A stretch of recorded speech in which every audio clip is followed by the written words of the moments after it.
from the hot air balloon capital of the world. This is Balloon Fiesta Live, powered by XTO Energy, a subsidiary of ExxonMobil. The 48th edition of the Albuquerque International Balloon Fiesta, presented by Canon, is happening now in Albuquerque, New Mexico. And now, live and direct from the rooftop studio at Balloon Fiesta Park, here are the hosts of Balloon Fiesta Live, Glen Moyer and Lloyd Jr. And good afternoon and good evening, ladies and gentlemen, wherever you may be around the world watching the live feed. Even very early morning in some places. Very early morning in some places, indeed. Well, it's early in the morning normally when we're on. Yeah, but it's the middle of the afternoon. Yeah, okay, all right. Whatever it is, wherever you are. Hello, how are you? Hope you're doing well. Thanks for joining us. I'm Glen Moyer, and the comic next to me is Lloyd Jr., and we are on Balloon Fiesta Live, powered by XTO, an ExxonMobil subsidiary. And we're here with a special broadcast really this evening for the launch of the America's Challenge gas balloon race. The 23rd one that we've done. Indeed. And so we are here. We apologize for coming on just a few minutes late, but you really haven't missed much. No. There are those who say watching gas balloons inflate is like watching paint dry. Yep. It's not quite as boring as it used to be now that we have so many of the quick fill envelopes. But in the old days, when they were all netted balloons, it was quite a laborious and tedious process that really wasn't a whole lot to see. And there is one of those netted balloons inflating out there right now. There is. In fact, I tweeted a photograph out just a little earlier on my Twitter feed showing that balloon, which was still only about a third inflated, maybe even closer to 25%. As the team was working on it, and in the process, now it's maybe halfway inflated perhaps. It's been a long week, and it's only Tuesday. A little bit more than half. No, it's Monday. Yeah, it's just Monday. But this is a great shot because dead center in the middle of that balloon, that one's basically full and from an inflation standpoint, ready to go. On the far right-hand side, you see the balloon is still being held down. They're just getting started putting some hydrogen in there. Yes. There's a great shot of the netted balloon. Right. And the difference, if you look back to the one that's behind it, the one behind it is one of those quick fills. So those lines just attach to the envelope. Right. Where the one on the left, the netted balloon, that's a net that goes all the way around. Yeah, the envelope is actually contained within the net. Yes. Whereas the quick fill balloons, generally, the one we were showing in particular, is much more, its structure is much more like the traditional hot air balloon with load tapes attached to the balloon that then come down and attach to the basket. And we want to keep our eye on the one that's kind of in the center of the shot there, between the Warsteiner, the yellow one, and the others, because that's getting that bubble of hydrogen up there at the top. And once they feel they've got a nice little bubble there, they're holding it down so it doesn't go up. They'll release it. Exactly. They'll let go, and that thing's just going to pop up. Yeah. And it looks to me like that should be happening any minute now. We'll be seeing that pop up. So we want to keep an eye on that balloon if we can. Keep that on one of the cameras if we could, please. I can't help but notice there's a Texas flag down there attached to one of the balloons. I can't tell, is that attached to the Warsteiner balloon? It is. That's the balloon that's being flown by Sherry White and Mark Sullivan. Okay. Sherry, of course, from Texas. Absolutely. Mark, very connected with the Warsteiner folks for a while. That was the official beer here. I should have thought about that, of course. So that's the connection there. So we're gonna watch that, and like I said, it won't be long here now, and they'll let that go, and it'll just kind of pop up. Get it from a different angle. Hey, there we can see the valve in the top. That little black dot that's kind of off on the side at the moment. Yep. Once they let go, it will be on the top. We've been talking about with the hot air guys that huge big parachute top. Yeah, this thing here is about maybe 18, 24 inches versus 24 feet in the hot air balloon, and that's what they will do if they need to stop their ascent. Then they're going to have to get rid of some gas. There's a great shot of it. That's a very tiny valve, but they can open that valve if they choose to, which you really don't want to do. You don't want to lose any of your lifting gas, but if you have to, you can open that valve and vent some of the gas out. With that close-up shot of looking at the valve and the load lines, that very easily could be Barbara Fricke and Peter Cuneo's balloon. Okay. I've helped launch them enough that I think I recognize that. Okay. Although Bert Padelt, who built Barbara and Peter's balloon, is flying here as well, Right. flying one of his balloons, and I think there's a third one that is a built balloon. So there are going to be 3 that are going to be very similar, but Barbara and Peter do have the yellow load tapes that we saw when we had a nice close-in shot. Okay. Yeah, Bert was actually one of the speakers Friday evening over when we had the Federation. See how they're holding it there? Yeah, they'll release it here in just a moment. As I was saying, Bert was one of the speakers at the Hall of Fame induction ceremony. There it goes. There it goes. And look how it just pops right up. And yeah, he 4 was, guys holding that yeah, down, and then up it goes. And now you can see that bubble of hydrogen is up there at the top. It takes more of a normal balloon shape now. And now it will just continue to fill until the balloon packs out. Yep. Yeah. Yeah, as I was saying, So Bert was, back to Bert.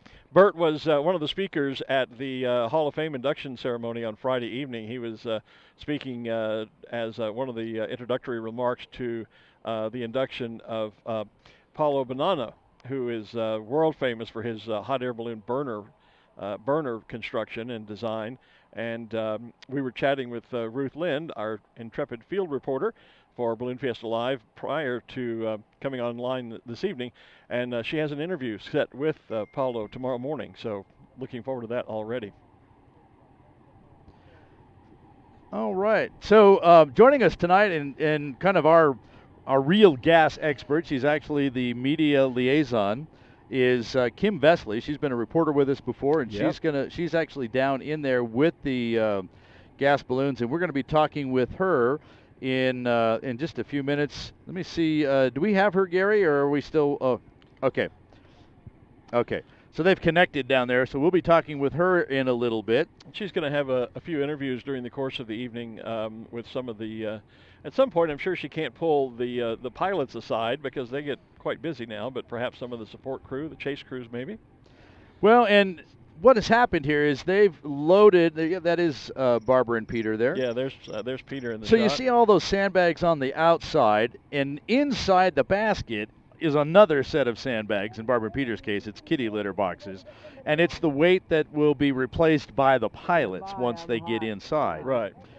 So they'll be that they're not going to be in there, the crew, but they are going to start hooking up the equipment, pulling all of that good stuff together, making sure everything's in there. So the crew will be busy, and one of them, we can probably pull others away, but they have that basket, that envelope, pretty well weighed down now. Right. A lot of those sandbags will come off once they get ready to go for a flight. The other thing you could see in that shot was the load ring, which serves the same purpose as the burner frame on a hot air balloon. On the burner frame, that's what really ties the basket and the envelope together. There's another shot of it there. Yep. But on a gas balloon, since you don't have burners, you don't have that framework that the uprights, rigid uprights and whatnot, or even flexible uprights around you. You just have load tapes that connect from the envelope to the load ring, and then the basket is connected by load tapes or cables, similar to the way a hot air balloon is connected, but it all just ties to that load ring, and that's what that big round ring is right there in the center.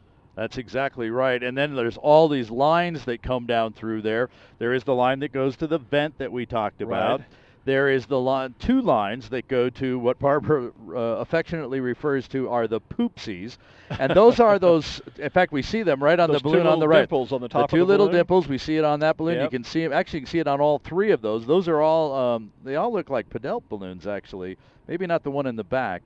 But those are the deflation ports. Okay. So while you vent with the vent we talked about, with the metal valve, valve we showed, when it's time to deflate, you're going to pull those open. Okay. And those are, they're about 6 or 8 feet long. They're kind of folded in, wrapped with Velcro and other ties, and then attached to a line at the bottom. So you pop the Velcro loose, and that becomes a little sleeve, almost a like little bit the like an Adams pop top. Exactly, Yeah, it is exactly I saw like where you were that. going with that. Yeah. Yep. It's but there are 2, and they're much smaller than the Adams. Right. But then the hydrogen can escape out the top of the balloon. Okay. There are other handling lines that go down to the bottom, the appendix of the balloon at the bottom. And that appendix is what is how the balloon is filled. That's what the hydrogen flows And through. that And there very- you see it. That very thick line Right is there. the hose. Right. That's the hose, and there's the appendix right there. That was it right at the there. bottom. And so you open and close that depending on whether you're ascending or descending, because that's where if you get excess gas,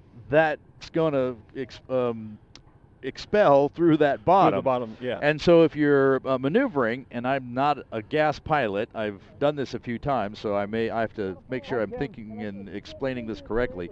You close that to make sure that the gas doesn't get out when you don't want to, when you're ascending and descending too fast. Right.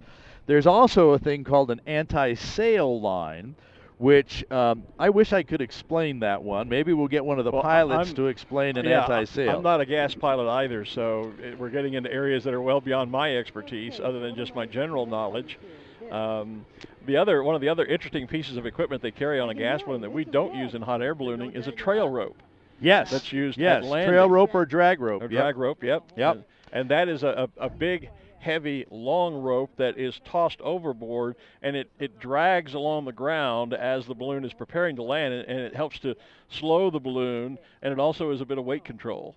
Yes, it becomes, they like to call it retrievable ballast. Right. Because, of course, these gas balloons fly, the lighter than air gas lifts it up. When we want to go higher, we have to get rid of weight. So we dump sand over the side or something that has weight. Kitty litter. But when you drop the trail rope off, that rope, when it hits the ground, now some of that weight is on the ground, taking it off the balloon. Off the balloon, exactly. Therefore, you get a little bit of extra lift there. And then, of course, oops, I'm ready. Pull the rope back up. Now all the weight's back to the balloon again. And so that's where that's the only retrievable ballast you have on a gas balloon. And some of the teams I know carry water ballast as well as sand because it's expendable and can easily be tossed overboard or dumped overboard, whichever you may choose. Especially if you're over people. Like on the launch here tonight, there's a number of people out here. If they need to expend some ballast, you don't want to dump a scoop of sand on the people standing 15, 20, 30 feet below you. Right. A little water doesn't hurt anybody, but the sand would get kind of yucky. So. Yeah. Or if sand and water mix would get really yucky. So don't want to do that. Yeah. So there's a picture of the launch platform. Yes. One other thing that's different about hot air, when we launch a hot air balloon, even in competition, you just launch wherever you want to. Or if you launch from the field here, you launch from an assigned grid spot. Right. But because this America's Challenge gas balloon race is a distance race, every inch, every foot counts. That's right. So they will, when we get ready to launch, which should be in a little over an hour from now, what they're going to do is they're going to walk the balloons one at a time to the center of that platform, and then they'll do a weigh-off. Right. They will check for buoyancy to make sure that they all go out about the same amount of buoyancy, so nobody's got extra ballast. Right. You know, nobody's got too much. Make sure no one has an advantage of any kind. Of any kind. That's Not right. an inch from where you started, with the same amount of buoyancy there as well. So we that's what we're going to see. We also have some pomp and circumstance that go with that. That's in true. that we will be playing the national anthems of the teams as they go off as well. Well, now that brings up an interesting question, and because I'm looking at the team bios on the website, and we have one team. The first team one is a USA and Poland team. The pilot is from the U.S., Andy Caton, and the co-pilot is Krzysztof Zapart, okay, from Poland. So now, in that case, which anthem is played, or do we play them both? We're going to play both. Okay. At least that's what I've prepared for them down there. Okay. Now, Kim is down there. We've talked about Kim Vesley joining us, and you're looking at team number 3 there. Right, Brian Duncan. And Brenda Kalishaw, good friend of mine. That's who Kim Vesley has with her, so let's head down to Kim. That's who you're looking at, is Brenda Kalishaw, who is one of the pilots and in the middle of getting ready for your very first, not only your very first America's Challenge, but your very first gas balloon race, right? That's correct. Very first. Are you excited? I am so excited. Cannot wait. So what are you anticipating in the course of your flight? I'm anticipating for us when we first take off and launch to be able to go around the north side of the Sandias and then hopefully catch the easterly winds that'll jump us up into the jet stream and take us straight up north. And are you hopeful of going 3 nights, 2 nights? Any thought about that, or do you not want to give it away yet? Yeah, I probably better not give it away yet. I'm hoping for at least 2 nights. Well, that's good.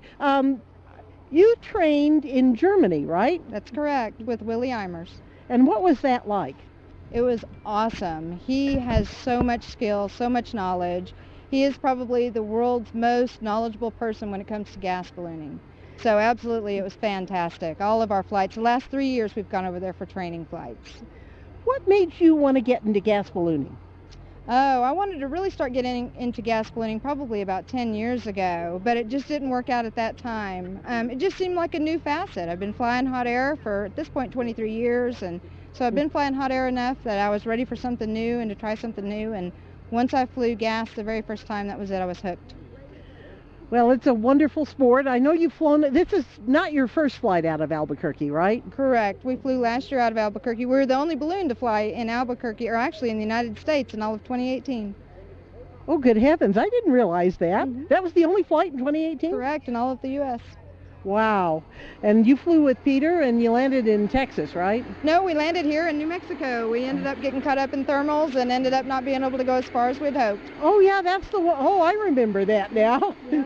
So does Artie, right? Yes, we do. I remember. Yep. Yeah. We were out. Yeah, I figured helping. you'd probably remember.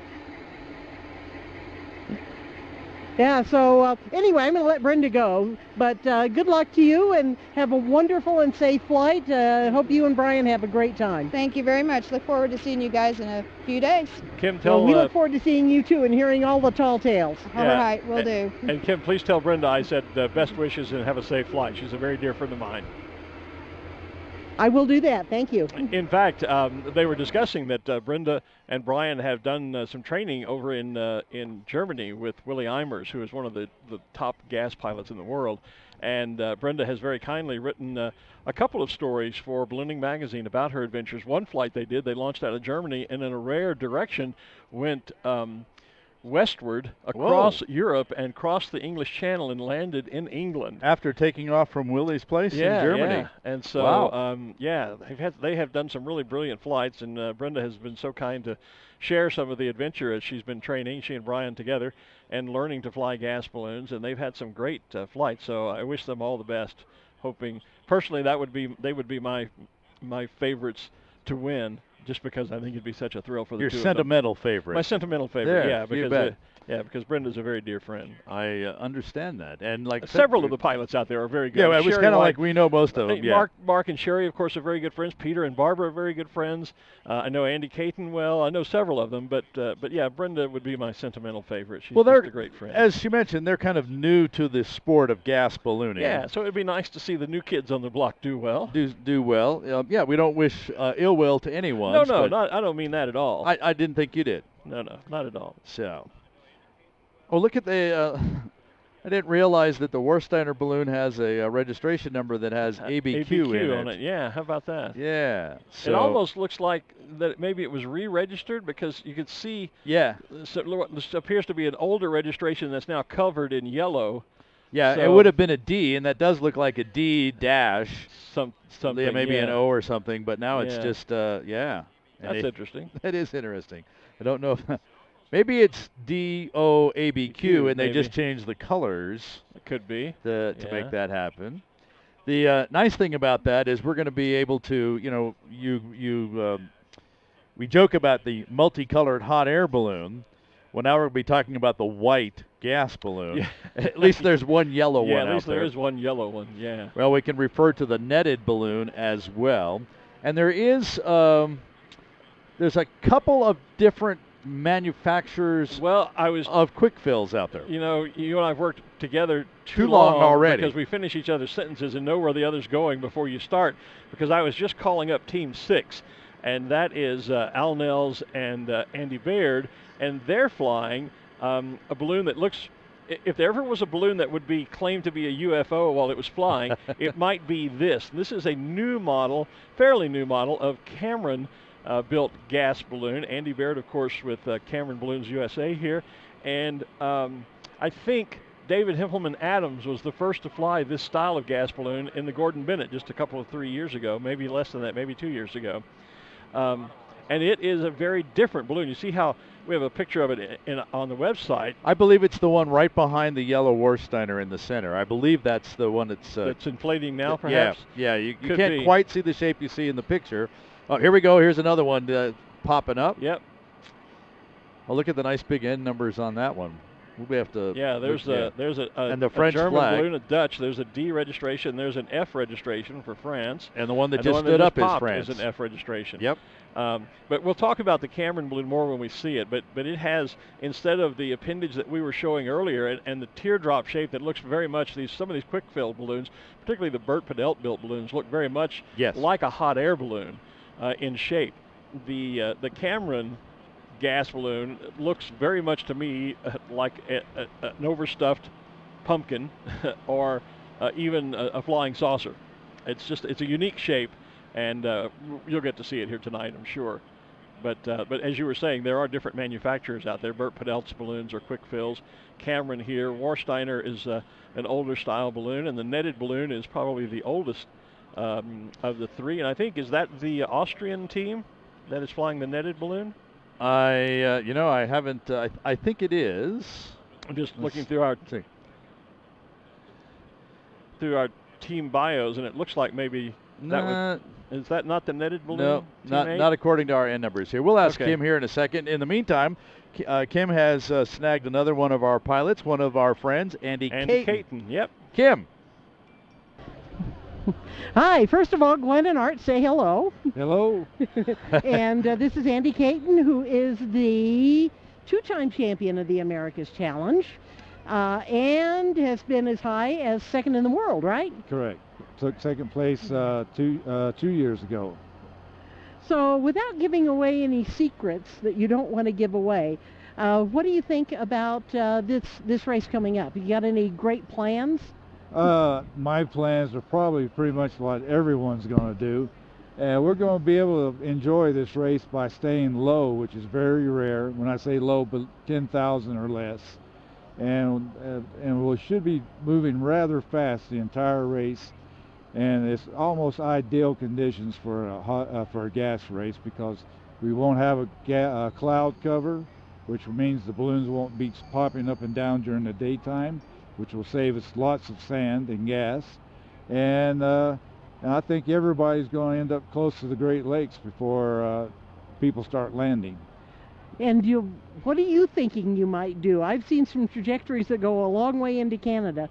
No, we're going to go as deep into Canada as the Canadians will let us. I was going to say, it's you and Christoph, and I can't imagine anything else. You do fly with one of the most colorful characters in gas ballooning. Yeah, well, he's a good guy to fly with because he doesn't care if you tear his balloon up or not.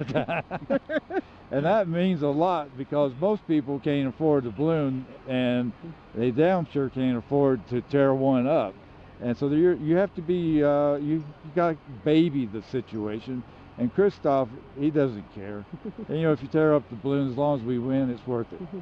Well, he has finished second in the last 3 America's Challenges, right? And you were with him on the last one. Yes, yeah, we finished second last time. Only went over 2,000 miles and still lost by 59 miles. If it had been any other year, you'd have won. Oh, yeah. We just ran out of Canada. Well, I better let you go because I know you need to go and start putting gas in the balloon so we can get going here. Yeah, last one up and be the last one down. Well, you have a wonderful, safe trip, All right, okay? Thank you so much. Thanks, Andy. All right, bye-bye. Bye-bye. And as Andy said, I think he's going to be about the last one to take gas here. So things are beginning to move out here on the launch site. Thanks, Kim. And Andy is another one of those who has had some amazing gas balloon flights. He participated in the Gordon Bennett and had quite a harrowing landing in Italy. Not this most recent Gordon Bennett, the one previous. And again, he's one of those great balloonists who are so kind to write and share their adventures in Ballooning magazine. And you hear me talking about Ballooning magazine. For one reason, it's because that's my day job. I'm the editor of Ballooning Magazine. Ballooning Magazine is Ballooning Journal is the official publication of the Balloon Federation of America. And so if you want to follow ballooning and read a lot about some of the great flights and events around the country, that's a great way to do it, is to join the BFA. You don't have to be a balloonist or have any connection to ballooning other than you just like the sport. And you can find out how to join and the cost and all of that at bfa.net, www.bfa.net. And you'll be able to read about some of the exciting adventures that people like Andy and Sherry and Mark and Brenda have had in both gas balloons and hot air balloons. We were talking to Andy, talking about they'll do anything almost to be able to win here. Yeah. 2 years ago at the America's Challenge, when he made that 2,000-mile flight, the reports is that they pretty much had run out of sand, which is their ballast, and when you run out of that, the balloon's going to come down, and there you go. So they started throwing other things, equipment, that kind of stuff, right, overboard, and they would put a waypoint down on their GPS so that they could go back and retrieve all that equipment on the way back. Well, there's years and years ago when the Gordon Bennett was flown here in the United States, there's the famous story about Joe Kittinger, who flew from the west coast of the U.S., basically transcontinental flight, and landed over on the east coast, literally wearing only his underwear. I mean, yes. He had taken off virtually every piece of clothing he had and tossed it overboard, because anything that weighs anything is ballast. And when you're going for distance, every ounce counts. He landed literally just basically wearing his boxers, I think. I hope it was warm. Hey, there's a couple of things here. We're kind of staying more with a little more wider shots at the moment here, and maybe we should explain what the deal here is. Because we are using hydrogen balloons, and we're filling, they're pumping hydrogen into these balloons now. Hydrogen, of course, a very light gas, but also a very flammable gas. There's one of the fill trucks right there. Exactly. And so we flag off the area and make sure that the folks that are in the area while the fill is going on are not using any electronics, anything that may possibly cause an electrical spark. Right. Just in case. The hydrogen gas goes up very quickly because it's so light. But just in case of a hose on the ground or something, we just want to be very safe. And so our cameras are outside the flagging area. Right. Now, once all the balloons have taken on all the hydrogen that they have taken on, and it's enclosed, they're no longer pumping hydrogen. They will disconnect those hoses, they will take the flagging down, they will let the spectators and thus our cameras in a little bit closer. Good news is we've got great lenses on our cameras, and we can still get very close. Yeah. One of the questions that's popping up on our Facebook page, because you talked about how we deal with the gas balloons are primarily white, and hot air balloons are, you always, the description, people always say, oh, what color was the balloon? Well, it was multicolored. Well, what color was the gas balloon? Well, it was white. Yeah. So the question's coming up from several people asking, so I'll ask the question, let you stumble around the answer. Okay. Why are they white? Why aren't they multicolored? Well, because as we fly for days, you heard Andy talk about we're going to fly for 2 or 3 days. Right. In the daytime, the sun hits the balloon and expands the gas inside. If the balloon were black, it would absorb that heat and the gas would really expand. They'd be venting it. Exactly. So the white, and losing it. Yeah. So the white color keeps the expansion of the gas during the daytime to as much minimum as we can. Right. And so then the next question is, well, what about that yellow one? Well, it's light enough, so they're going to get probably more expansion during the day, but not so much that it's going to be an issue. And the benefit of having it being a solid color as opposed to, let's say, red and white or blue and white or green and white striped or whatever, is obviously you just get an even heating and expansion or an even cooling across a solid color of all the same fabric, as opposed to something that, like some of the balloons that we see, are every color of the rainbow. Because when you're dealing with fabric that's been dyed different colors, it changes the characteristic of the fabric to some cases. Balloonists will tell you a lot of times, if you have a balloon, in fact, one of my earlier balloons, Coyote Moon, that's up for sale again, the gentleman who owns it now, my good friend Greg Taggart out in California, it had 4 shades of blue in it. It had navy blue, royal blue, robin's egg blue, and sky blue. And the lighter sky blue up at the top of the balloon just died this year and had to be replaced. Whereas, and so even though you're dealing with colors, once you start dyeing fabric in different colors, it can change the characteristics of the fabric. This way, with just white, all of the fabric maintains the same tenacity. It just maintains, everything remains identical, and it's a much more controlled situation with regard to how the fabric reacts to the gas and the temperature. That's It's a also beautiful shot. Look at the sunset. yeah, look at there. yeah, nice layer of orange. The sun has gone down, as we've talked about with our balloon glows. Obviously, our cameras are adjusted so we get more light in. Yeah. So it's not nearly as light on the field as it's appears on our camera. It's really kind of deceptive. Talking about the fabric there, the other thing is this is not hot air balloon fabric. You get the light polyester, nylon, and hot air balloons. This is a much heavier fabric, and in the case of these hydrogen balloons, there's usually a coating on the inside.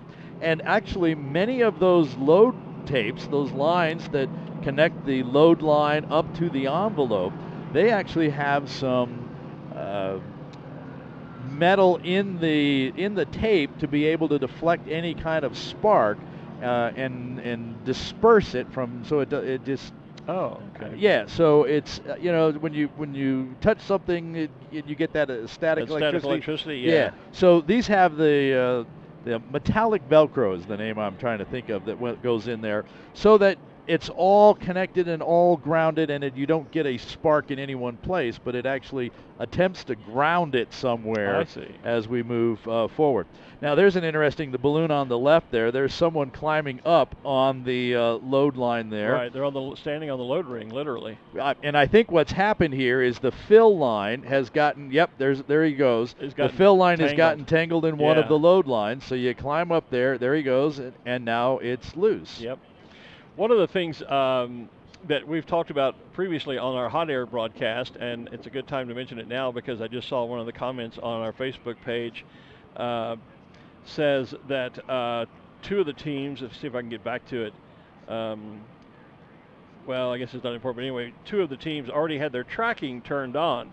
So let's talk a little bit about, while we're going to be broadcasting the launch, once the balloons are airborne, we won't see them for the rest of the duration of the flight. Occasionally they stay low and in the area overnight. There might be one that we'll still see, one or two we might still see in the morning. I don't think that's going to happen this year. I don't think that's going to happen tonight, but you can follow the balloons with live tracking. There is a website you can log on to where you can find and see the positions of all the balloons relative to each other. So why don't you talk a little bit about that?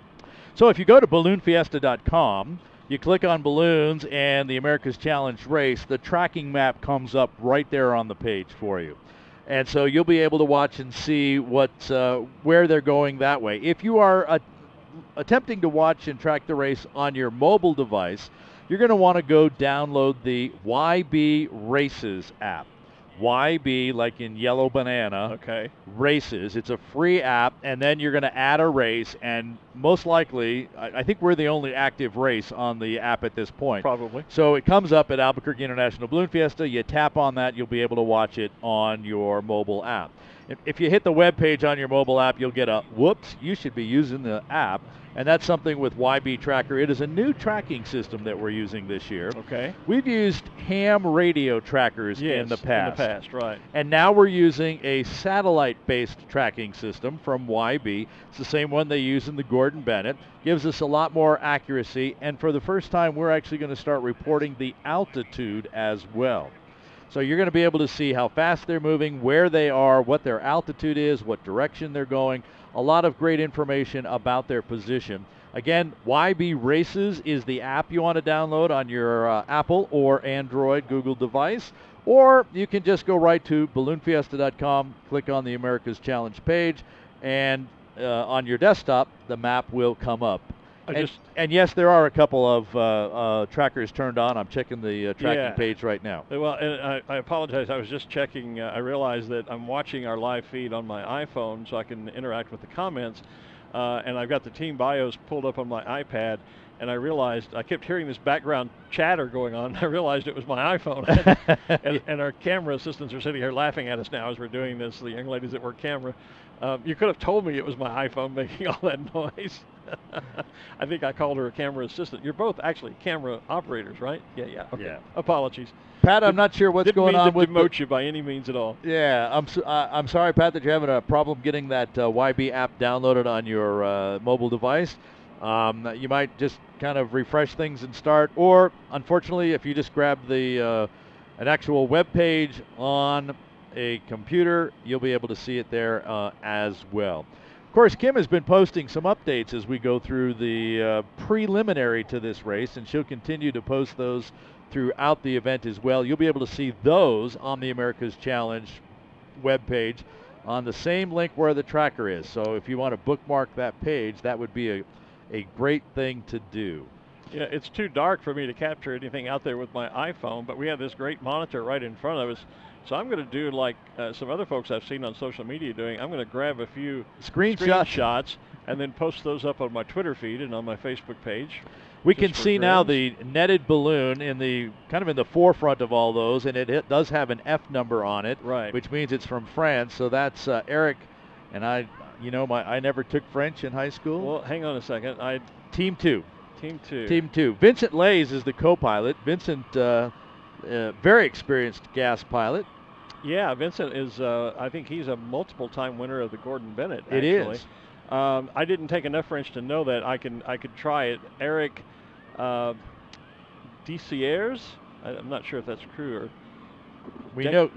Yeah. Desiers. I honestly don't know. I'm probably murdering it in both cases. Kim will get them all right because she's studied them, practiced them. She's been in all the briefings with them. So. It's one of the things that we should probably have done was take a little time earlier to get some phonetic pronunciations on some of these names. So it looks like, 2, 3, 4, 5, 6, 7 inflated. Oh, there's another great screenshot. And there's Hold that shot. Hold that shot. Hang on. Don't move. Hold the camera. Yeah. Again, we have 9 teams in the race. Call it a race, but of course, as we said, it's really a distance. It's whoever goes the furthest from that center point on the launch platform that we pointed out earlier to wherever they land. And we use something called the Great Circle, so we kind of measure the distance using the curvature of the Earth to get to that point. And sometimes we've seen people fly all over the place in circles and around, all the stuff the hot air guys did this morning, boxing around, although across the entire country, and not go very far. Well, there was a year, I think it was, and it may have been Richard Abruzzo at one time, that stayed low overnight. The first night that we launched, stayed down near the Rio Grande, and they actually, most of the balloons turned and went north. They went south into Mexico. Remember that? Yes. Yeah. Well, and 2 years ago, one of the French teams, just pointing out quickly on screen, there is that Cameron balloon. So we're going to keep an eye on this because this is the one that to me looks like an overstuffed pumpkin, and I don't mean that in an unkind way. Right. But it also is the one that if you're going to mistake a balloon for a UFO, this is the one it's going to be. That's the one. Yeah. 2 years ago, at the last time we had an America's Challenge here, there was a French team that actually went west out of here. And so the winds, of course, are predominantly from west to east, and everybody goes into the Midwest, up in the Great Lakes area, or as we've heard, up into Canada. Out to the East Coast, up into Canada. These guys went over to the Painted Desert in Arizona. No one flies west out of here, but they found a wind level that took them to the west. Had a great flight. They loved the scenery. When they landed, they happened to meet up with an Indian family and were welcomed into the family. They were having a celebration of one of the daughters. Probably. Well, a whole celebration of the daughter coming of age, and they really? were invited in and witnessed all of that. And they went back to France and talked about it. We've got 2 teams from France here. My goodness. So the stories that come back from these flights is just incredible. Was it Barbara and Peter who flew up into Canada? In the last couple of years, and then had to be retrieved by horse? Yes. Yeah, it was actually, they were up into Canada. They ended up in Vermont by the time they actually came down. They kind of went Canada and kind of came back down. Right. And they also were out of sand, out of ballast. Yeah. It was cloudy, rainy, can't hardly see. They're coming in at treetop looking for some place to land here. Finally saw a clearing opened up the deflation ports and dumped it in there, yep. and thought they were very close to a road, and turned out they weren't so close. Yeah. So the chase crew was handy, and they went and found Charlie, the moose hauler, which is a huge horse that is used to literally haul moose out of the forest. Yeah, we're talking a horse that's of the type like the Clydesdales. The Clydesdales, yeah, exactly. Big, heavy hauling horse.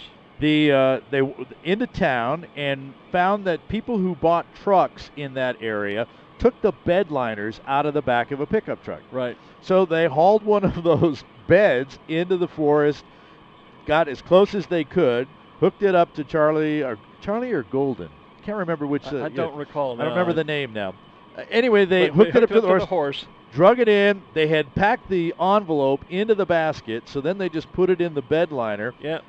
And Let the moose hauler pull it out. The horse pulled it out. Yep, it was great. We have great video of that too. Yeah, well, again, that was one of those great stories that we shared in Ballooning Magazine, and I remember the great pictures of that big old horse pulling that sort of plastic truck bed liner, with everything in it, with the balloon and everything in it. Yeah. Yeah, fabulous stories. Well, and we've had you get similar stories like that sometimes in hot air ballooning. Andrew Hawley, when he did the fly all 50 states, on the flight up in Alaska, where he met a gentleman who's now one of my great friends too, Chris Levacek, who's a balloonist up there, and Andrew landed on a frozen lake, and so they got a snowmobile and a similar type hookup, and off they went out onto the frozen lake to retrieve the balloon with a snowmobile. There you go. So a couple questions on Facebook here. The tracking app is YB, like in yellow banana, races. Or yellow balloon, as in yellow balloon. That would work too. There is a YB Connect. That is not the one. YB Races is the name of the app, and so you'll want to get that one to be able to track the balloons on your mobile device. So YB Races. Terry Kirby Lawson just says mine downloaded in seconds. We had another person saying that they were having a hard time downloading it. So unfortunately, we can't help you with that. But yep. And someone's asking us for the ability to explain the sand, weight, distance type of here. So the idea is once they go out of here, you know what? Maybe we'll get Kim to ask Mark to explain it. Let one of the gas pilots explain that, because Kim does have Mark Sullivan, who is a member of the board of directors. He and Sherry White participate every 2 years in the Gordon Bennett race. He's an extremely experienced gas balloonist and hot air balloonist. So, Kim, one of the things you might ask him is to explain a little bit about the effect of ballast on the weight of the balloon and its use in flight. Well, you're going to make a liar out of me, because I told Mark I was going to ask him all easy questions. They want me to ask you about the effect of ballast on the balloon and how you use that in flight. That's easy. You throw sand out and you go up. It's more complicated than that. It's not. And to go down? You let gas out. And you don't want to do too much of either, right? No, you try not to hit the valve at all while you're flying. There's no reason to take the balloon down. And each bag of sand's worth about 300 feet. So if you drop a 10-kilo bag, you're going to go up a couple hundred feet. So that's how you gauge that. Well, you've had a lot of practice. You're kind of the Iron Man of distance gas ballooning. How many, between the Gordon Bennett and the America's Challenge, how many is this? I think it's pretty close to 50 distance races. At one point I counted 41, but it's a lot. Yeah. Yeah.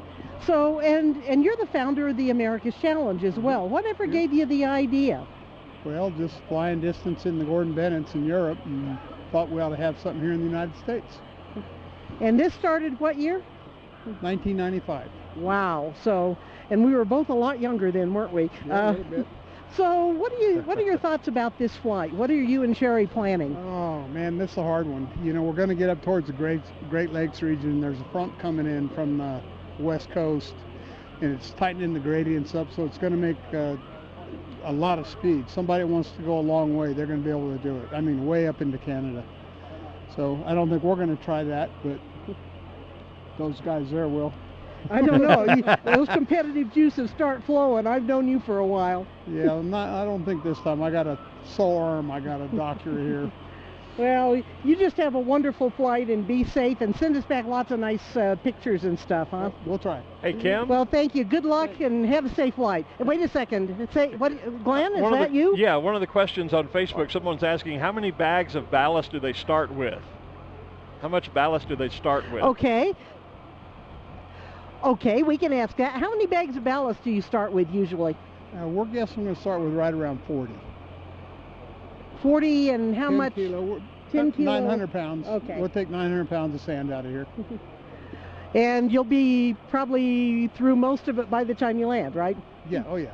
Yeah, you'll go through, the first night we'll go through 20 bags, 25 bags, probably 20 bags. Because we're going to go up high. Okay, well, I probably should let Mark go because he claims to be busy, so well, you have Mark. a good flight. Thanks, So, Kim, and thank you, Mark. Was that inadvertent strategy? We're going to go up high? I don't know. I don't know. Kim keeps asking these folks, each of the pilots she's interviewed, she says, okay, what are your plans, And they're all pretty tight-lipped about it because this absolutely, unlike hot air ballooning where you just kind of go out and fly for fun and you kind of do whatever you want to do, these teams, and many of them have their own meteorologist. I think they all do. And so they all have their own particular strategy about where they want to go, what level of flight they're going to be at, what winds are going to carry them in what directions and for how long. And they're sometimes very tight-lipped about that strategy because you don't want to give anything away to one of the competitors. I know in some cases even there have been reports that teams delayed their tracker reports so that you couldn't know exactly where they were at certain points in time. The very first two America's Challenge races that we had here, I had the job that Kim has now, being the media liaison. We did not have satellite tracking. We didn't have ham radio tracking.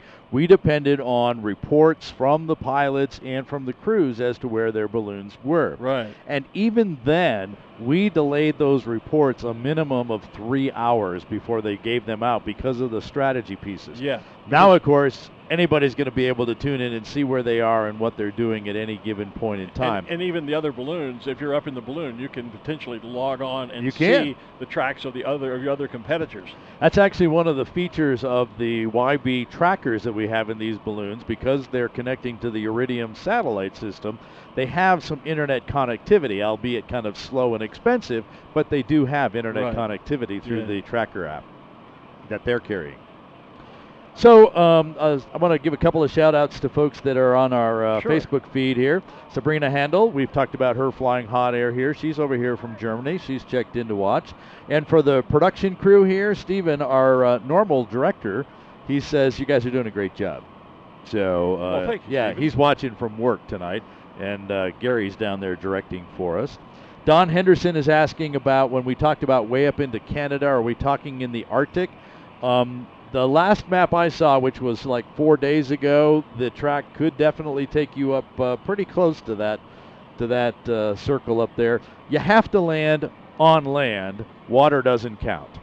Well, in fact, in the Gordon Bennett, I haven't really followed all the developments, but I know the team that won landed on a beach. Literally on the beach. Literally on the beach. And the second place team actually went out over the water and had to come back to get back to the beach. Well, Andy Caton, very famously a few years ago in the America's Challenge, flew into Texas, down, really almost went right over the little airport that I live at in Shreveport, Louisiana, out into the Gulf of Mexico, and then made a long loop across the Gulf of Mexico back into Florida and landed on land in Florida. Yeah. But a big part of the flight was actually across the Gulf. Across the Gulf of Mexico. So Cindy Everest is asking about how is throwing water out not dangerous to people. They don't throw a bottle out at you. Yeah, they simply pour. They just pour some out. A bottle of water over your head. So you'll just have this sudden cloud burst over your head. Yeah. Yeah. So it dissipates pretty fast. It's just I'd rather get wet than have sand come down on my head. It's just kind of gritty and stuff. So that's how that works. Although one of the other flights Barbara and Peter had, they were down in the trees up in Canada actually, and going along in kind of over very wet marshland area, and it was like, we got to get some ballast out, and they literally just threw over about a quart or 2 quart, half gallon of water, but they were right there about 4 feet off the ground. Yeah, but so they wouldn't dump that on their particular You don't throw person. a gallon jug of water over the side by any means. Not usually, right. How do private aircraft see the balloons in the dark night skies? When they go out of here, great questions. Thanks for sending them along on Facebook. When they go out of here, they will have marker lights. There will be a solid light hanging, I forget the distance, below the balloon, and then below that a flashing light. It's the same lights that we see on the Dawn Patrol balloons. But even more important, they are all carrying transponders. Right. So they will show up on the radar for air traffic control. As we move to more sophisticated transponder system in aviation, something called an AB in-out, something like that. Other aircraft will be able to see that transponder. Balloonists are carrying aircraft radios, so that they are talking to the air traffic controllers as they go across the country. So, and they may be moving pretty fast, but fast for them is 60, 70 miles an hour versus the few hundred miles an hour for the plane. So between the lights and the transponder and position reports going back and forth, that's how they try and stay apart. Sorry, I'm just doing a little tweeting here. And I was gonna say what we were talking about, asking secrets out there. I was gonna say, well, no one's watching, just a few thousand people who are picking up the. So we've been talking about these different types of balloons. The Warner balloon, which is what we see in the Warsteiner balloon. We've talked about the Cameron balloon we're going to watch. We've talked about the netted balloon. A number of the balloons out there we've called pedalt balloons. Right. And Kim has the manufacturer of those, Bert Pedalt himself. Bert Pedalt. Kim, go for it.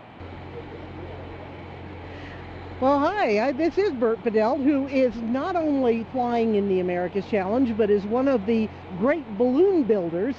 And I thought I went over and was talking to the French team with the netted balloon. They're pretty busy because those are pretty labor intensive, but you've flown those, right? Yes, I've flown netted balloons quite often, not in recent years, but when I was learning to fly. And so what's the difference? Well, the difference between a netted balloon and a quick fill is a netted balloon takes longer to fill. It has a net over it. It is pretty much the same design that started flying in the 1700s, and the design didn't change. It was a ball of gas that went inside of a net, and the net carried the load. So the quick fill, you kind of had something to do with the whole quick fill thing, right? Well, I had built a number of quick fill balloons, and probably more quick fill balloons in this country than anyone else have.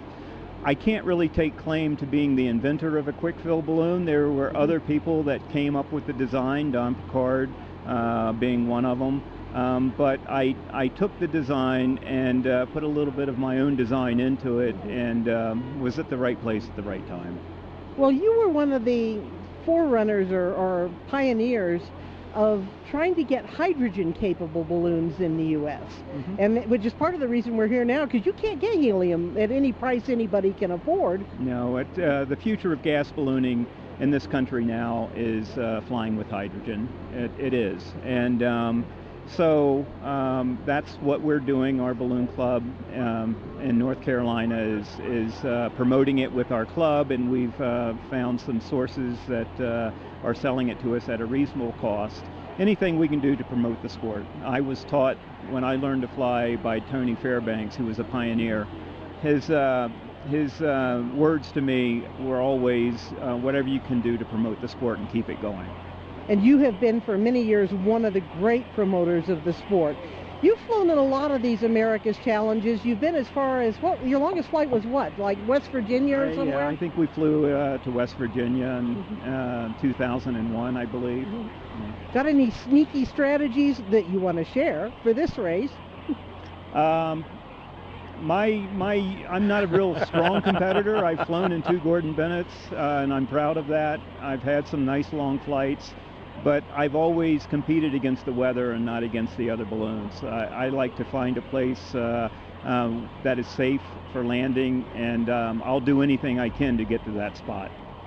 And I don't blame you. Safe landing sounds like a great idea. Thanks, Kim. Well, you have a wonderful and safe flight, and Noah. I guess Noah just got a big award. Your co-pilot. Well, Noah was the one that was behind this hydrogen, finding the source and researching it and that kind of thing. And this award was a gas division, BFA gas division award that is named after Tony Fairbanks, the gentleman that taught me to fly. And it's for contribution to the sport, and Noah certainly, it's well deserved. Well, you wound up taking Noah with you on pretty short notice, what, about 3-4 years ago? Yeah, I was supposed to fly with John Kugler, and at the last minute, John had some health issues. Noah, I had just finished training Noah, and he had just gotten his gas rating. He was out here to watch the America's Challenge and was at the right place at the right time and hopped in the basket. And after that one flight, he came back and we built this balloon behind us, and we own it together, and he's learning a lot. Well, you guys have a wonderful safe flight. I remember that. He was like a kid at Christmas, boy. Yes, he was. Well, you guys, you got to get going, I know. So have All a right. good and safe trip, and we'll see you back in Albuquerque. If it's not at the banquet, then next year. Thanks, Kim. Thank you. Take care. Okay. And he's getting a little applause from the audience here. We're getting He closer should. to the launch, and I'm going to head over to the launch platform. Yes, he should get some applause. And so I'm going to head over to the launch platform and start telling the folks here a little bit of what they're seeing. So we'll hear you shortly. Okay, very good. Thanks, Thank you, Kim. Thanks to all the pilots who took time out to Yeah. go over and chat with you and us about it. So we're getting very close to launch, and so that will be the last pilot interview that Kim's able to do, because they're all getting very busy at this point. Interesting, Sam Montani, I'm not sure how you pronounce that, Sam, sorry, says they should give the gas balloons GoPros so they can hook them up and document the ride. Trust me. They It's carry happening. them. They have them, yeah. They have them. And- That's how and- we got the videos of the dropping the water over into the trees Yeah. here. They And just if you, don't always post it for us. Yeah, and if you watch, if you're friends with any of them on Facebook or look around social media, I know during the Gordon Bennett race, Sherry White posts a lot of great photos. She posted does. an incredible sunrise over France in their flight this year. Yeah. So yeah, they all do carry. They're not so busy in the balloon that they can't enjoy the flight, and they do that. A lot of them, and many of during the Gordon Bennett, we've seen some just incredible photographs that were shared by some of the pilots. Well, we talked about Willie Eimers earlier, and there was a whole spread out there. They were having breakfast one morning that they posted a picture of that. You know, you talk about it not being that busy, because during the day, the balloon is going to rise to a level, to an altitude, and then just kind of settle in there. It's called the float altitude. And it just kind of stays there, and they'll go for hours at that altitude, Right. without any valving, without anything else impacting And it's not it. like a hot air balloon. You don't have to reach up and burn every few seconds to keep the balloon aloft. Or You're just- dump sand, either way. Yeah, no, you're just It there just for the floats around. ride. That's it. You just kind of monitor where you are. Most of them have procedures. You know, every hour they document where their longitude, latitude is, and how fast they're moving, all of those kinds of things. They alternate sleeping, and usually a couple of hours each. That's not like, oh, you sleep for 8 hours, and then we'll, Yeah, no, and I was going to mention, that's one of the things I was going to mention. We haven't been able to show you any of that, but some of the baskets, I remember some years ago when I was marketing director at Thunder and Colt Balloons here in the States, we built a gas balloon basket for a gas team. And they're essentially like a hot air balloon basket. They may not have quite as much structure. They don't necessarily need it, though it's very similar. But one of the things that many of the teams have, so that you can stretch out and sleep on one side of the basket on many of them. On either ends, they have basically a fold-out partition, a trap door, if you will, that folds out, and in many cases it's covered then with a nylon fabric, so you can fold that out on either end of both ends of the basket, and then have sort of a bench there, and it creates essentially a lie-flat bed, not unlike the lie-flat seats that you could enjoy flying business or first class on an airline. So the pilot, basically his head and his feet, or her head and her feet, whichever, are sticking out of the side of the basket.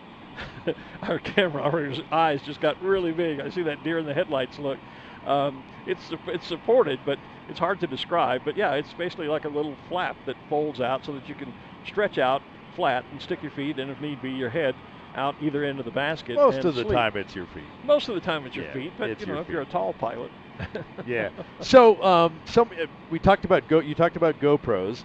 Someone here says we see the tracker on and tracking, although they're not moving yet. Right. But they're not seeing those ADS-B transponders that I talked about yet on their receivers. Well, here's kind of the deal. The trackers are running literally on AAA batteries. Right.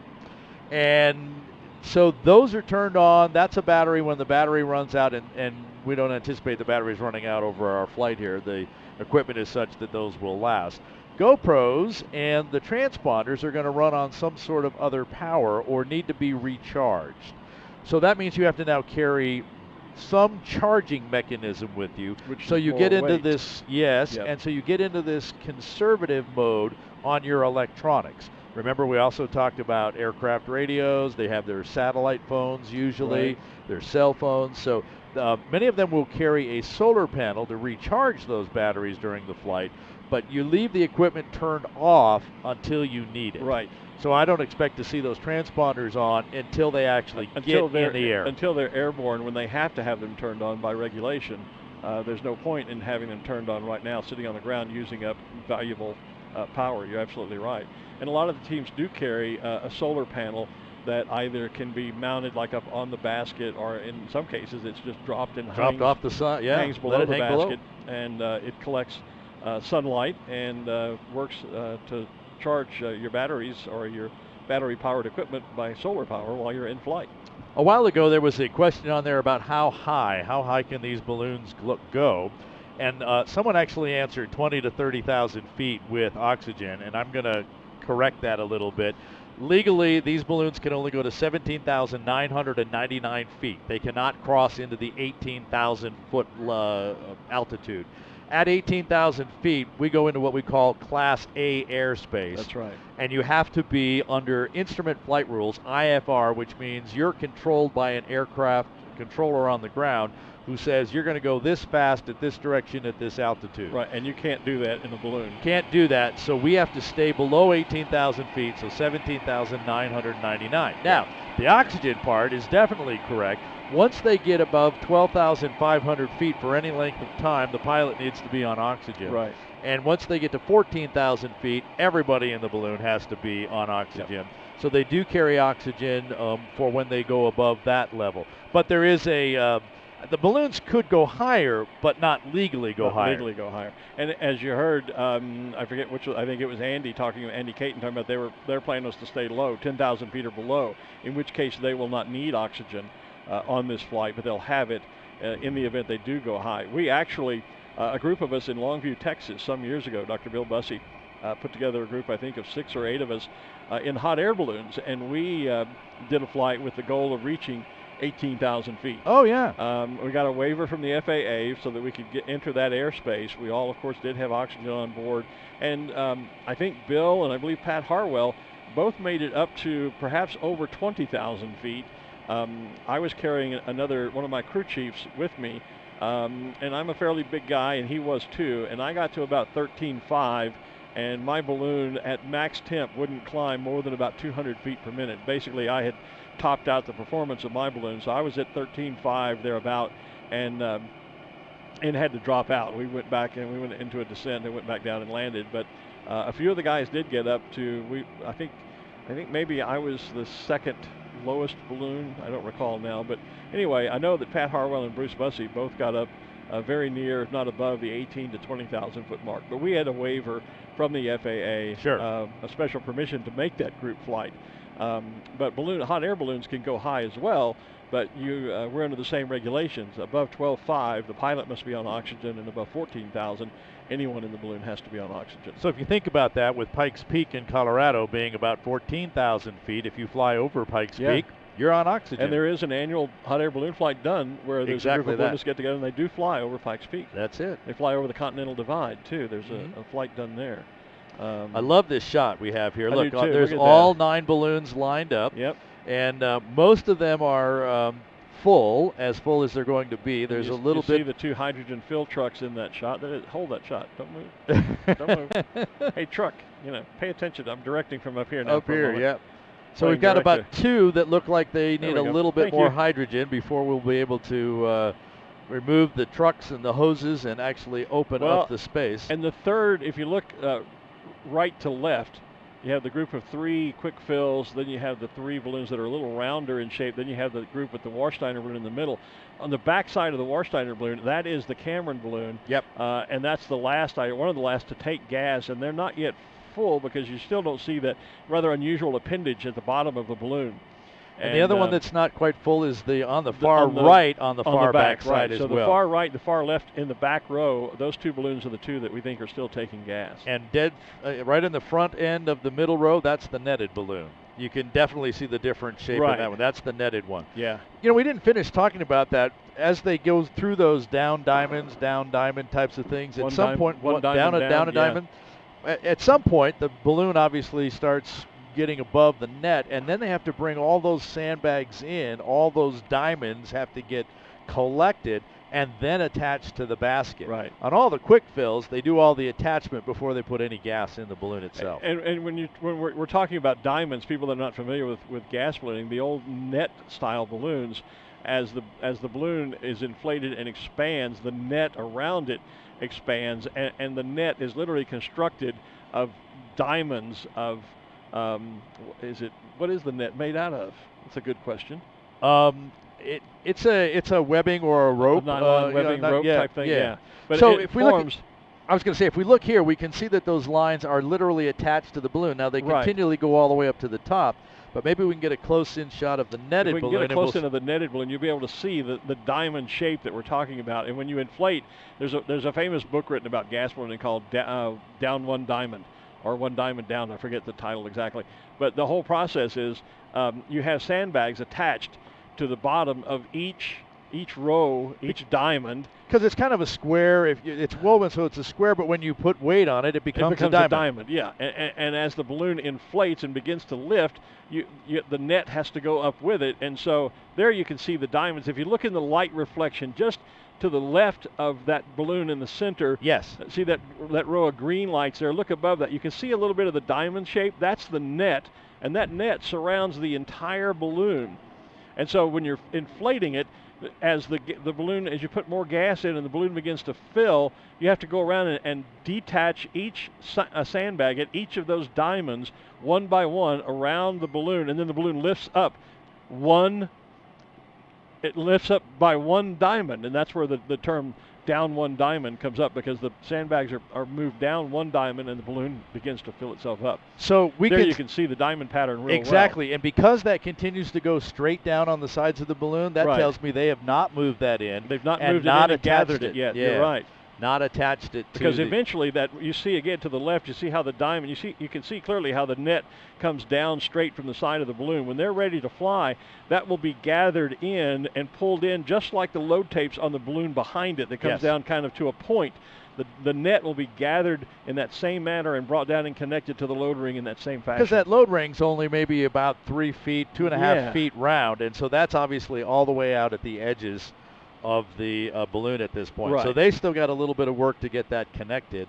And of course, because that was coming up, they have to carry the basket in underneath before they can even connect that and as I think well. When you see, it looks like they're getting ready to do it. Well, as I say, you just saw the balloon kind of undulate there, and I think what's happening is they're moving those those sandbags from one diamond down. And when that happens, then the balloon kind of undulates as it's let loose there for just a second. Dwayne says one diamond down is an arm workout. Yes, it is. Yes, it is. We've been there. We certainly understand that.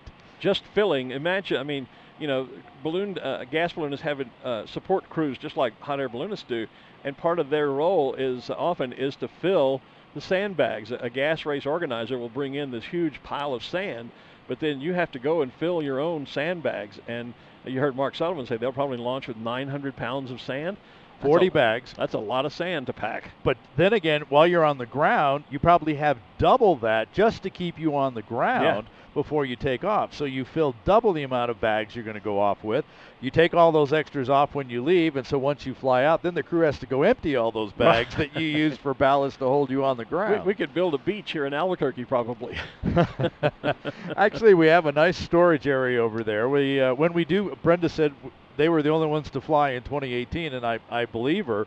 But there are a number of flights throughout the years that take off from here, people getting training flights, etc. Yeah. As she mentioned, we help her do a, not so much a training flight, but it was to get familiarized with their new balloon that they had just bought. There was a good shot we just got off of it of the that Cameron balloon we've been talking about that looks a bit like the there it is. See the balloon on the far left of the frame? It looks like a pumpkin. It looks like a white pumpkin. Yep, we're And starting to then see that shape. Where you see the little small appendages or the appendix that comes down at the throat or the base of the envelope on these other balloons. See the one on the Cameron balloon? It's big and round and fat. It's not as big as the balloon, but I swear that just looks like a great big white pumpkin. Somebody should paint a jack-o'-lantern right on the. It's that time of the year, right? We should just paint a jagged jack-o'-lantern right there. Sure. Someone is asking how much do the sandbags weigh. Mark says that 10 kilograms is what he said. Is the one that Mark does. You're right. And I don't remember the metric here. I know Barbara and Peter used to fly with 30-pound bags. Okay. They've now gone to 25-pound bags because they're not going to dump a bag over in most cases. No, sometimes you dump just a spoonful, a scoopful, yeah. Which means you've got these bags hanging on the outside. You have to kind of lift them up and put them inside or dump them into your kitty litter hopper where you have your little scoop. So they've gone from 30-pound bags to 25-pound bags. I never knew that being a cat person, I have 2 cats at home right now, that I was training to be a gas pilot all these years. By the way, Dawn Honey Chase has sent me a message saying Down One Diamond by Michael Fairbanks. That's the book I was thinking there about. You go. Down One Diamond. Thank you, Dawn. Thank you very much. By Michael Fairbanks. Michael is a veteran and one of the pioneering balloonist here in the United States, and certainly did his share of gas ballooning as well. So someone else has asked, Actually, when is Tony Fair? No, Dawn, help me. I lose track. Is it Michael or Tony? She's not going to talk to you. I know she's not. But she's going to have to text you. She's going to have to text me. But one's the father, one's the son, and I get confused sometimes. But the book is Down One Diamond by Michael Fairbanks, so I think that means Michael was the father. There you go. So launch is scheduled, and I would put that in quotes. Use that term loosely. Very loosely, for 8 o'clock, which is about a little over 10 minutes, 11 minutes or so from now. And so they will pretty much wait until everybody's ready to go before they do that. So I suspect we'll be a little bit after 8 o'clock before we do our first launch of the gas balloons. Gas balloons a little more laid back in the launch preparations and timing of things here. What's 10 minutes when you're talking about flying for 2 or 3 days? There's the Cameron balloon. See that pumpkin? Now it's filled out on the bottom. Now see how the appendage has filled out on the bottom? And as I say, if you're going to confuse a balloon, I almost said hot air balloon, a balloon for a UFO, it's going to be that big fat white pumpkin flying in the sky at night. Nick agrees with you. He'd like to paint it orange and put a face on it. Absolutely. Or paint a face in orange against the white would be cool too. You know? That would be as well. Greg Yost says, great to see the gas preparations. Thanks, Greg. We appreciate you tuning in and watching us. A lot of balloonists are watching tonight. They are. We have a number of balloonist crews that are on the field here, hot air balloon pilots that are here to watch this. But, I've seen a lot of our friends checking in. Jane Power Greer is checking in, one of my crew from Vidalia at the Natchez race. Matt Cannon watching again tonight. Kenny Shoemate I saw earlier, my good buddy over in Florida, checking in. Let's just looking to see who else was there. I saw that Greg Yost had also checked in with us. Okay, and Dawn Honey Chase did. Thank you, Dawn. Dawn is watching, and she did correct me, and I should know this. Dawn has corrected me that Michael is the son. Anthony Fairbanks, of course, is the father. Both worked on the book, and it's Anthony that had the gas balloon that was featured in Around the World in 80 Days. And Michael wrote the book with contributions from Tony. So thank you, Dawn, for correcting me on that. That's history of ballooning I should know, and sometimes my brain just doesn't kick in full gear like it should. Parker Russo is asking, what are the trajectories Well, I attempted, basically to the Great Lakes is yes, what we're hearing from I the attempted pilots. to sneak into the gas briefing at 1 o'clock today where I would have seen those. Yeah. Unfortunately, I got tied up and didn't get in before they closed the doors. Uh-huh. What I saw 4 days ago and what Andy Caton and Mark Sullivan have kind of confirmed for us is that there's going to be a lot of north and some east as well. So we're kind of really looking, the location I've heard over and over again is basically the Great Lakes in just a couple of days. Right. So well, and then points beyond and probably. after those couple of days, then the idea is how much more do you want to fly? Can you fly? And at certain altitudes, you can continue a northern path, even maybe not get as far east as the Great Lakes, but get on a northern path and get yourself pretty far up into Canada. Now remember, we measure from where they take off to where they land using the Great Circle distance. Great Circle, that's right. So as you get farther east, you're going to, and not go quite so far north, you may get a little bit more distance than you would if you go just straight north. Remember how the Earth curves. Yeah, it's not measured as the crow flies, but it's measured on the flat map. The flat map on the Great Circle. Yeah. So they still have it. Danny Suskin says hi. Hi, Danny. Oh, hi, How Danny. Good to hear from you there. Yeah. Yeah, there you this can is the see, view from the stage. Kim is also the... she's the master of ceremonies down at the launch platform. And so that is where the balloons will start walking once we get to starting the launch process. And while the teams are numbered 1 through 9, the 1 through 9 corresponds to the alphabetical listing of the last name of the person who's listed as the chief pilot or pilot number 1. And so we just assign those numbers so that we'd have them in the tracking app. However, at the Friday briefing, there was a launch order draw. Right. So who goes first, second, third, et cetera, throughout the 9 teams. But then, so they won't be launching necessarily in order. We're not going to see 1 through 9. But doesn't each team have the right of one deferral? Can't they say, we're not ready to go yet, and they move to the back of the line? They would just, they would pass. So we call up, okay, it's time for team number 5 to go. Team number 5 passes. They go to the end of the line. Right. Yeah. And we move on to the next team in the order. I don't have that order in front of me. We're going to depend on Kim to take care of that for us. Yeah, because the balloons are all, with the rare exception of like the Cameron balloon and the Warsteiner, we can obviously identify which teams are flying those. But when you get to the Padelts that all look exactly alike, unless we get a shot of the basket on or the load tapes. feed, Sometimes we can tell by the load tapes or or the flags on the side.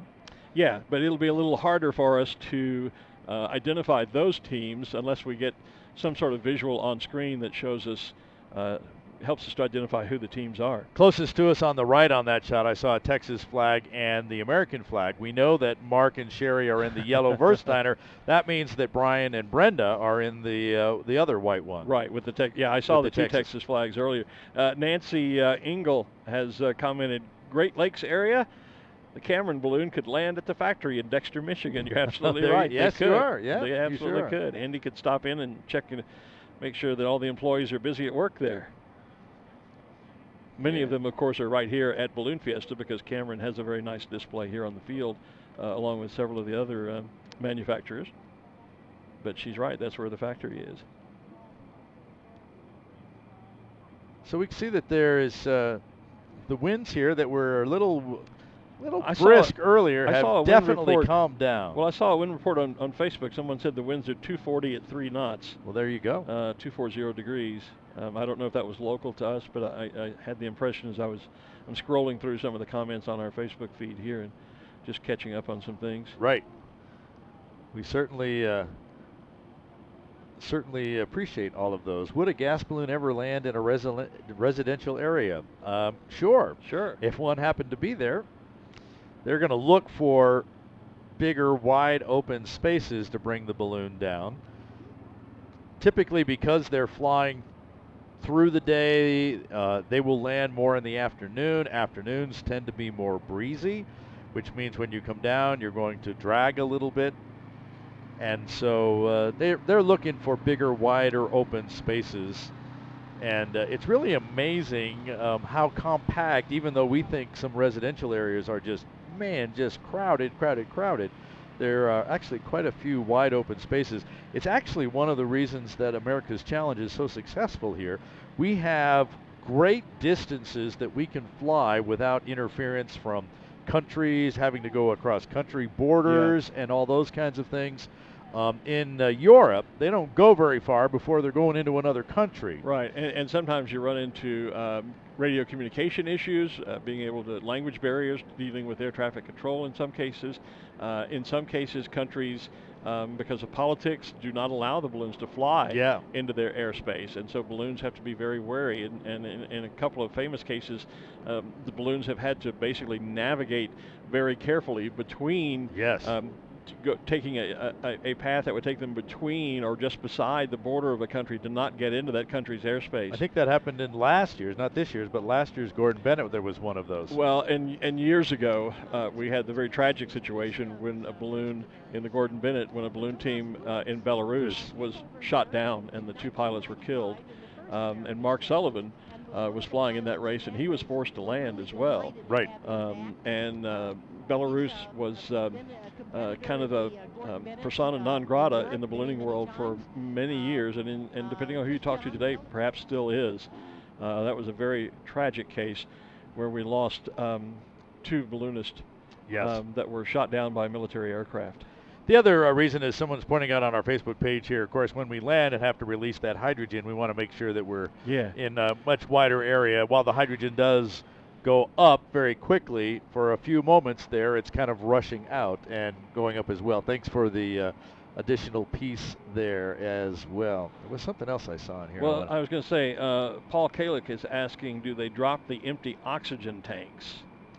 If they need the ballast, they will.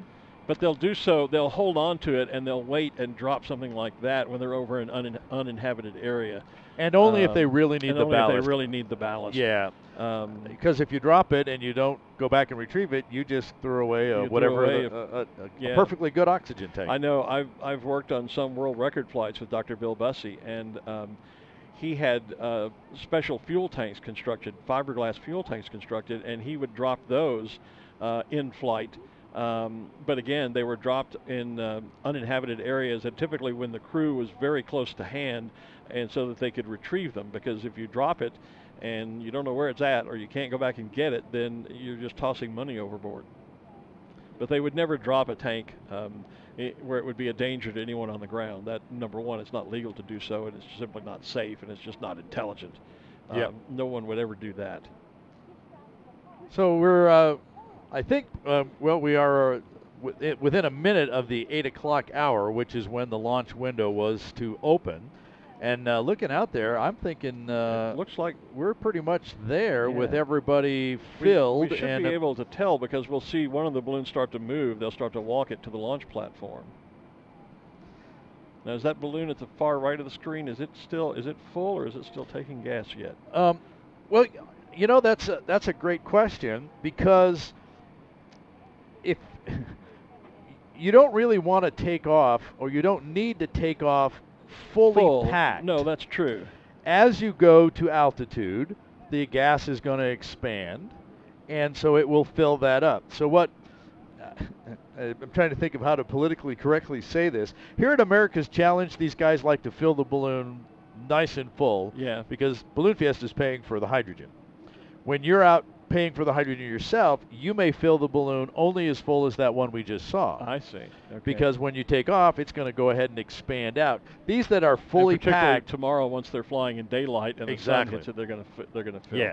These that are really full will end up losing some gas out through that appendix that we talked about at the beginning of our show, as the gas expands, or if they get to too high of an altitude that they need to come down, they'll have to valve some of it off. Yeah. So some of the hydrogen will unfortunately get wasted early in the flight if you've totally packed your balloon.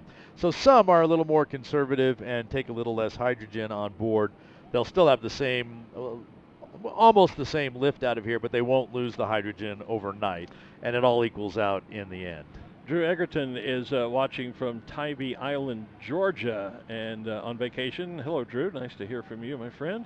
And Cindy Gordon is asking, well, how do we find out which balloon belongs to who? Well, log on to balloonfiesta.com, and then use the link that says balloons, and then you'll find, how did I get to that? America's Challenge. You'll find America's Challenge, and then there you'll be able to find the bios for each of the teams. It has photographs of each pilot. It has a photo of the balloon that they're flying, and a little bit of a biography, a background on each team. The team numbers there. Yeah, that's a quick bio. There's also a link to a much more comprehensive bio on each team. Yeah. The other thing is we've put up all the stats about previous America's Challenge races as well. So if you wanted to go ahead and check on all the distances and who's won the most times and things like that, all of that is there for you to peruse. And you can even go back and read some of the daily and updates through how the race progressed throughout the years as well. I was chuckling there because I'm looking. Benny Boss, our good friend, is watching in the Netherlands, and he says it's 4 a.m. in Holland, no time for sleep. Good morning, Benny. Good morning, Benny. Hey, thanks for sharing our stream on your Facebook page. We appreciate thanks, that. Benny. We appreciate that. He messaged me on Facebook earlier this afternoon asking if we were going to be covering the gas launch live, and I assured him that we were, and he was quite thrilled with that. Benny is a world-renowned balloon photographer and travels the world, obviously taking photographs of ballooning events, and is a huge gas balloon fan as well as hot air. So the balloon you asked me about, whether it was full, I can see that it's still taking on hydrogen because it is filling up just a little bit more. Okay, yeah. So we'll just have to wait and see when they decide they are full enough. Right, and we will not launch until all the balloons are filled and the hydrogen flow has been turned off. Turned off, right. So while we have now entered the launch time where we can start the inflation, we're hanging loose and waiting for the final gas to be passed. Nice play on words there. Christopher Reynolds in Panama City, Florida says, give me a shout out, please. Okay, there's your shout out, Christopher. Hope you enjoyed it. Thanks for watching. Here's Sharon Lee Albert Robertson, enjoying your broadcast from Nova Scotia.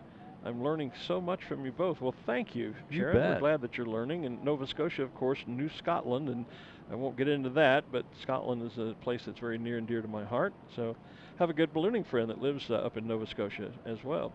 Pam McCarty is watching. Hi, Pam.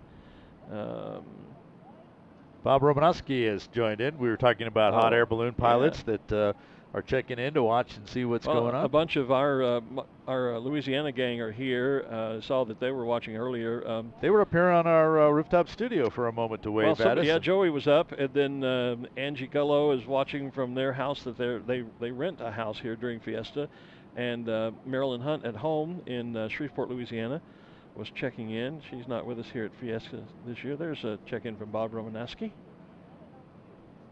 Yeah. Oh, Bob says hi. Yeah, he just said hi, guys. Hi back, there you go. Hi,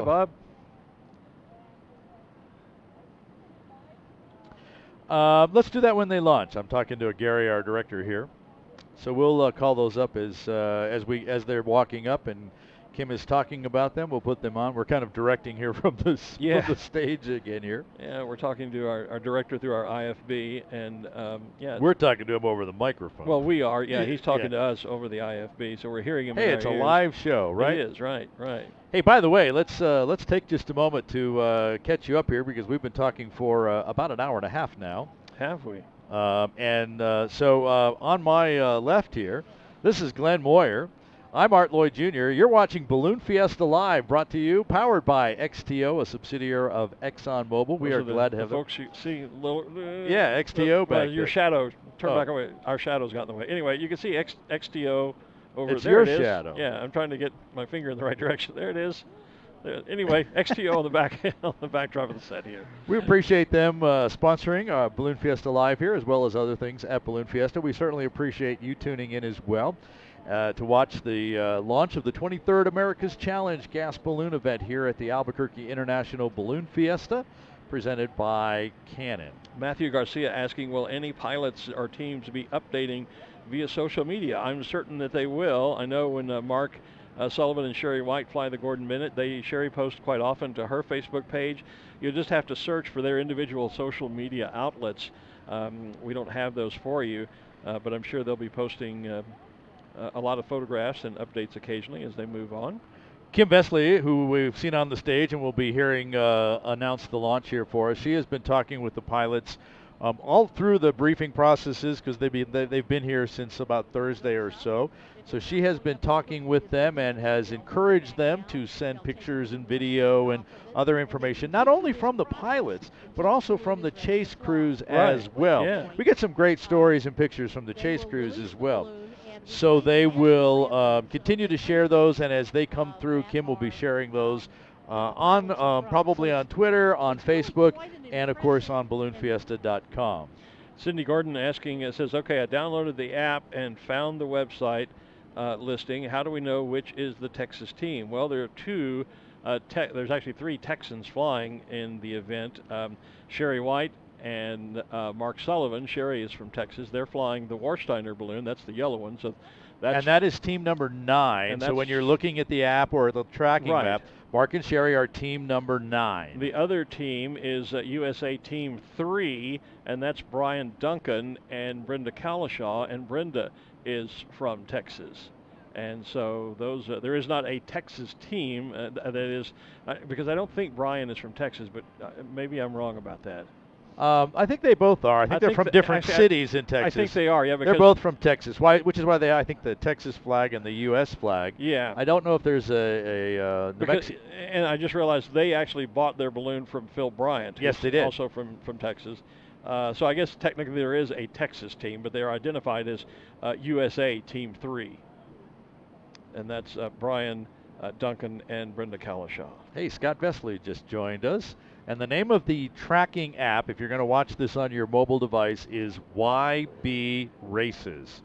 So Yellow Balloon Races, YB Races. Once you get there, you just tap on Add a Race or an event. And probably, I believe the first one's going to pop up is Albuquerque International Balloon Fiesta.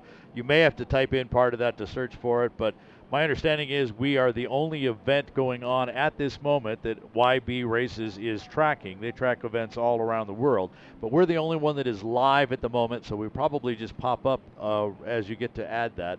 I did it a couple of weeks ago when we first went live, so I'm not sure, but it popped right up because we were already there. So speaking of social media updates, Nancy Ingalls says Andy Baird and Al Nels have a Facebook page for their balloon, so you can certainly follow things along there. So there'll be lots of those opportunities. Some pilots and teams will do more social media than others, right? But we'll have plenty to go ahead and follow along with. Just do a quick search there, and of course, all the updates, regular updates on balloonfiesta.com, and all through our Balloon Fiesta live broadcasts. We'll be updating that as well. We'll bring Kim up. We've talked about Ruth Lynn being the chief of the command center. She's also a reporter for us. Right, she's part of our broadcast team, so she'll be giving us some insight as to what's happening. I was going to say, we have some great insight into what's going on. And I'm actually hoping, I haven't told them this yet, but I'm hoping that we'll get a live shot on one of our Balloon Fiesta live shows inside the command center so that we can see what happens there. Don't know if we'll be able to make that happen for you. We know somebody there, so maybe we can make that work. We do. Christy Clark, hello Christy, and Pat Cannon says, good evening Glenn and Art, watching from my couch at home, you dog, and regretting not being there with you. So hi it's Pat. It's a gorgeous night out here tonight. How dare you tell us you're watching from your couch at home. We're up here on the rooftop studio out in the weather, it's cold. Yep.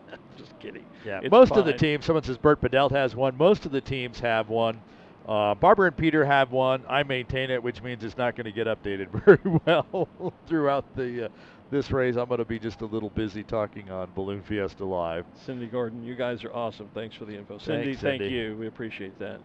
We're just trying to do our bit to help folks enjoy this great sport, and for us, this is fun. Art and I. Linda's on the couch too. Have a great time.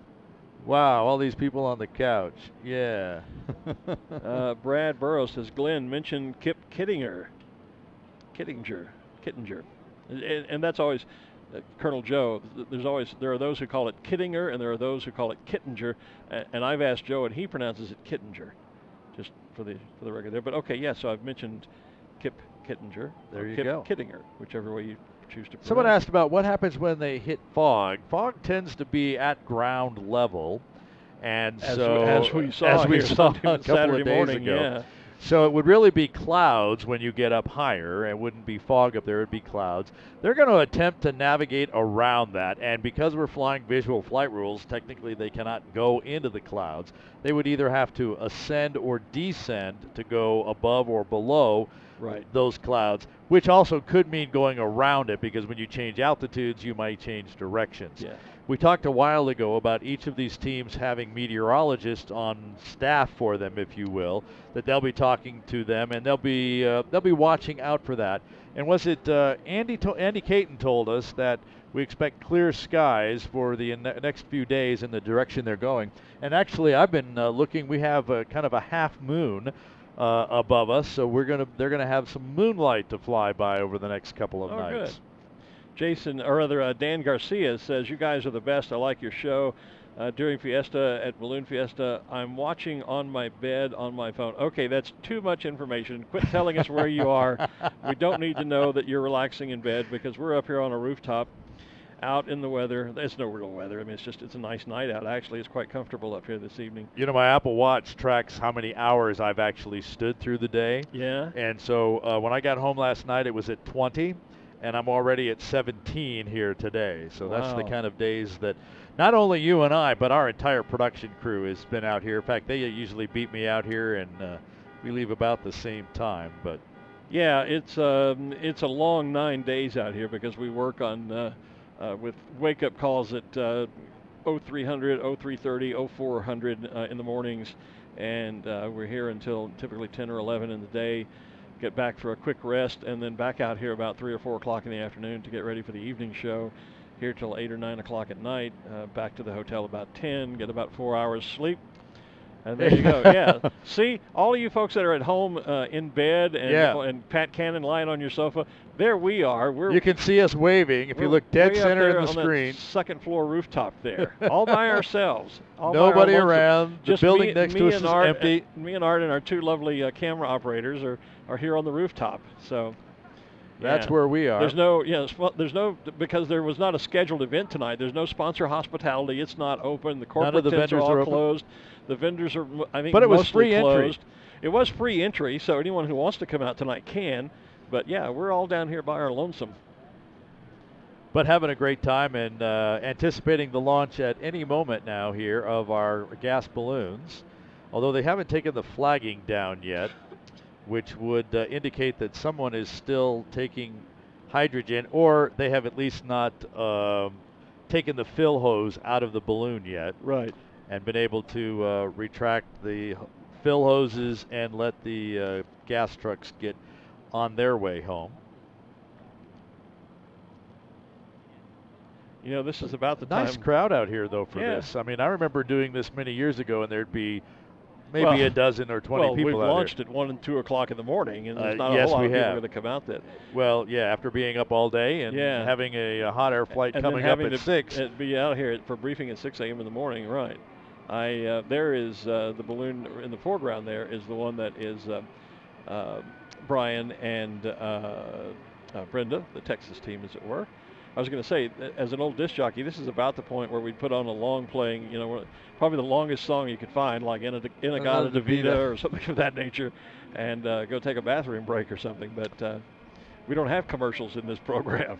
So, Sally, tonight is not a hot air event. In fact, as Glenn just said, there was no event scheduled for tonight. The America's Challenge race has moved to this. Our night glows, our balloon glows with our hot air balloons take place on the first Saturday and Sunday, Thursday, Friday, and Saturday. So other than this, we normally have Monday, Tuesday, and Wednesday nights off. Yeah, normally we're at home on our sofas or in the bed relaxing with the rest of you guys. That's exactly it. So there's no glow tonight. All we have is the launch of these 9 America's Challenge gas balloons.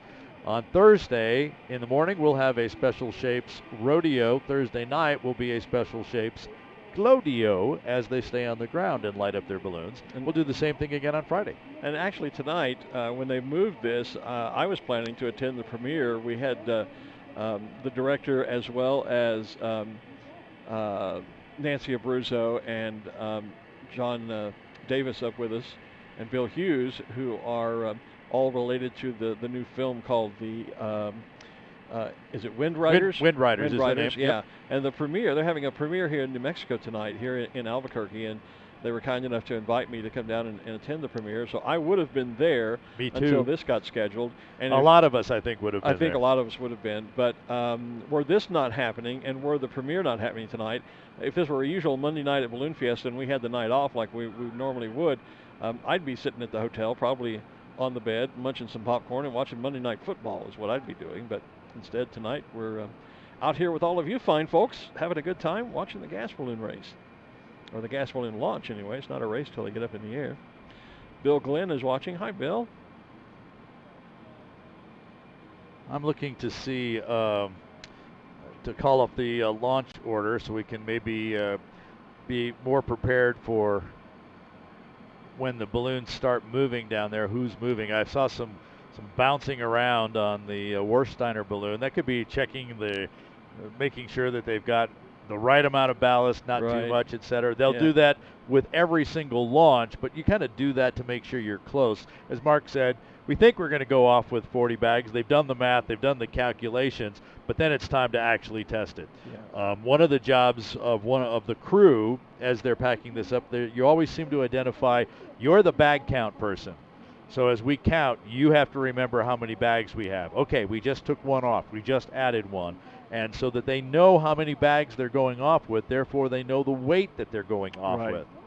Let's see, who was it? Diane Lopez was asking, when are they going to launch? Well, we don't know exactly, Diane. It was scheduled, and we thought it was going to begin about 8 p.m. We obviously are beyond that now.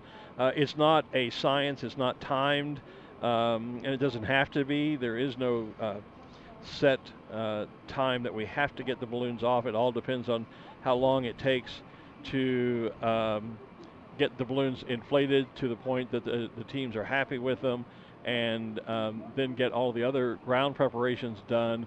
And once everyone's ready, then they'll launch. They were expecting it to be about 8 p.m. this evening, but obviously we're running a little bit later than that. We've been watching the balloon in the back on the right. Yeah. That's the one that seems to kind of have still been taking hydrogen. And you notice it's a lot fuller than it was a few moments ago. So we're getting closer. We're getting close. No question. We're getting close. Shannon Rote says, Glenn, you're not missing anything on Monday Night Football. The Browns look terrible. Thanks, Shannon. I appreciate that.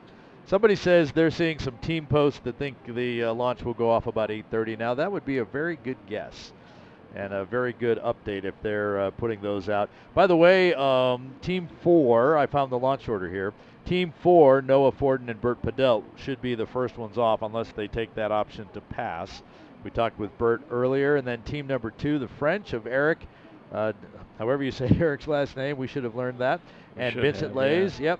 And then team 3, the Texas team of Brian Duncan and Brenda Kalishaw. And then team 9, the yellow balloon, the Warsteiner balloon there of Sherry White and Mark Sullivan. Then we move into the French and on down the rest of the order. And again, we'll be calling that live, actually having Kim call that live to us from down right on the launch platform as soon as they get moving. So we're going to watch for a Padelt balloon to actually start moving around. I can see that the netted balloon is actually now connected to the basket because we see it peeking up over the top of the yellow Warsteiner balloon now. Remember, it was way low before, but now that they've moved the basket in and connected, they got obviously another probably 8 to 10 feet to get to that load ring, and it looked like they would be ready to go. Sam Kalishaw is asking how many female pilots are there. In the race this year, there are 3. There are the 2 Texans, Sherry White and Brenda Kalishaw, and then the 3rd female is, of course, your good friend, Barbara Fricke. So those are the 3. There is no all-female team, by the way. Brenda flies with Brian Duncan, and Sherry White flies with Mark Sullivan, and Barbara flies with Peter Cuneo. So they're all 3 mixed teams. We've had all-women teams here at the America's Challenge in the past. Well, I'm thinking back to when Danielle Francoeur from Canada has flown in the past. I believe she's been part of an all-female team before. One of our broadcast teams and head of the command center, Ruth Lynn, did a flight with Carol Reimer Davis. That's right. So they've participated as a female team that's before. Those are just a couple. There are many all-female teams that have participated here. Again, that full list is on the balloonfiesta.com. Balloonfiesta.com. You can Yep. see photos of all the pilots, the balloon they're flying, and get a little bit of a bio on them. And that's one of the great things about the sport of ballooning. It is a sport that there are just bunches and bunches of females, women pilots that participate. Ballooning is not the type of sport where your sex would make any difference. It's not a sport of like powerlifting or anything or football or whatever you want to take into account, where perhaps a male would have some sort of physical advantage over a female. That just simply doesn't apply to the sport of ballooning, because there isn't that much physicality that's involved in it with regard to being able to fly the balloon. So there are a lot of very successful female balloonists, and in fact there are actually world records. There's a whole category of world records that are just for female pilots. There are world records and there are feminine world records. Some people argue there shouldn't be, because there isn't that difference between men and women when it comes to being a balloon pilot. But it's a matter of recognition, and so there is an entire set of world records that are documented as flown by female pilots, but women can go out and break any world record. Yes. It's not like it Some would argue they in some cases they actually would have an advantage. They tend to be a little bit smaller, weigh a little less, so therefore in a gas balloon or even a hot air balloon, you're not trying to carry as much weight. You described that issue with a flight you took.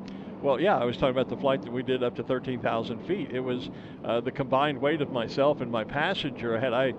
Were I 100 pounds slimmer and had my passenger been 100 pounds slimmer, that's 200 pounds less weight the balloon would have been carrying, and thus we would have achieved a greater altitude, because you reach a point where you maximize the performance of the balloon by how much weight you're carrying. So you could make the argument that generally women tend to be smaller in stature, and perhaps that's an advantage, but it's so negligible. It really isn't. I don't even want to go there, but it is a sport that women can compete in equally with men, and that's one of the great things about the sport. Well, here's a question that usually comes up first, and I'm surprised that it has taken an hour and a half for someone to say, how do they go to the bathroom up there? And what do they do with it? I thought about that earlier when we were talking about ballast, and everything is expendable, and yes, that is expendable too. Body waste can be expended overboard.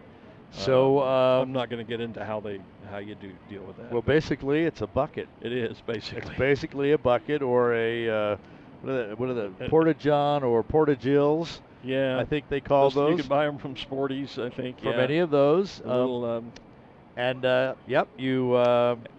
take care of the business, and then when you need to get rid of ballast, it is expended overboard. It's expended overboard. Yep.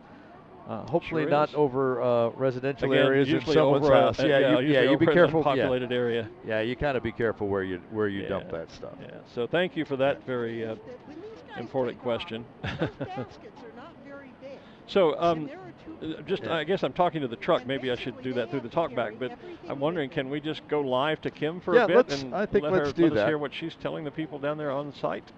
She's not listening to us, but we'll listen to her. All of their clothing, all of their food, although the pilots say they are not very hungry usually when they're up there. There just isn't a lot of room to move around or get a whole lot of exercise. So they have everything. The term I have heard used by more than one is aerial camping. And it can get very cold up there at night. If you're up 16,000 feet up there, it can be cold. And a lot of the pilots tell me the hardest part of this race is spending 2 or 3 days in that cramped of a space with one other person, no matter how much you like them.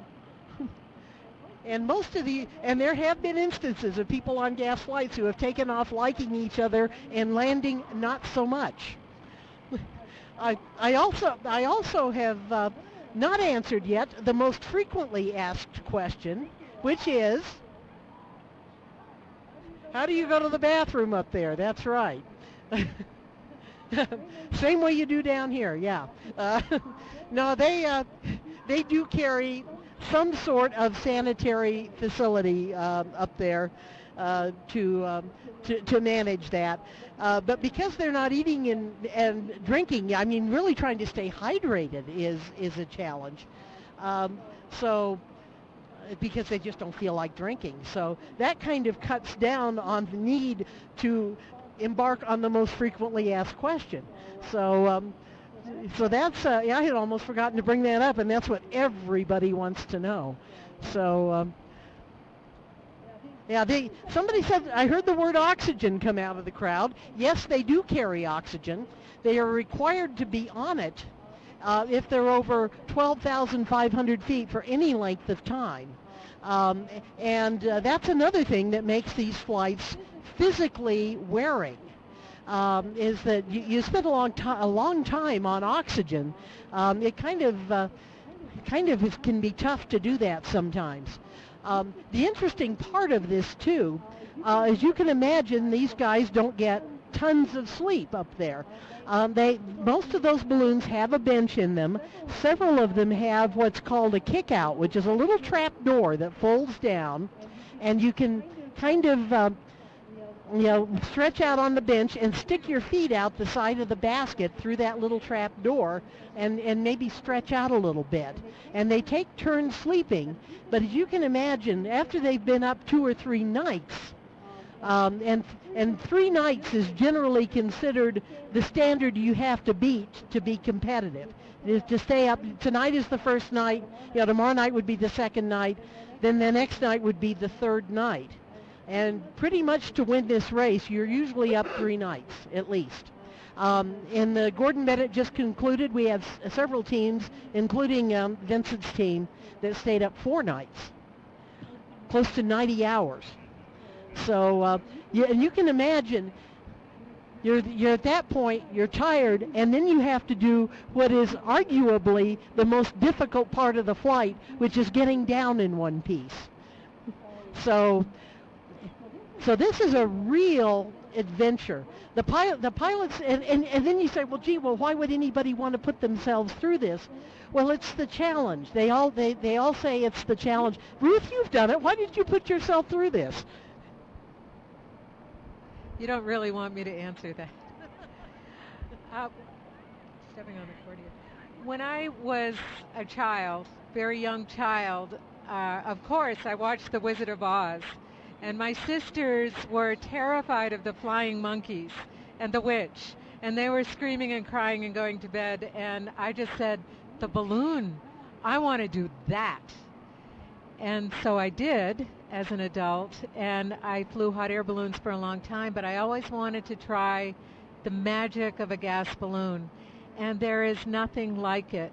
If any of you have been on hot air flights, you know that you have the burner and you're up for about an hour. And in the gas balloon, some people will say it's totally silent. Well, it sort of is, but you have, as you move and shift through different wind layers, you'll have a little bit of creaking of the wicker, so it kind of feels like a sailboat sometimes. And you have the sunrises that are absolutely amazing. You get to watch the earth materialize out of nothingness around you, out of pure darkness, and then a little bit of a rosy glow in the sky, and then you watch the world wake up. And to this day, it brings tears to my eyes when that happens. I like to be the one flying at night because some of the thermal flying during the daytime really is not my cup of tea. And at night, when my co-pilot is sleeping, and I'm just up there alone with the stars and the moon and my thoughts, you can't get any better meditation than that.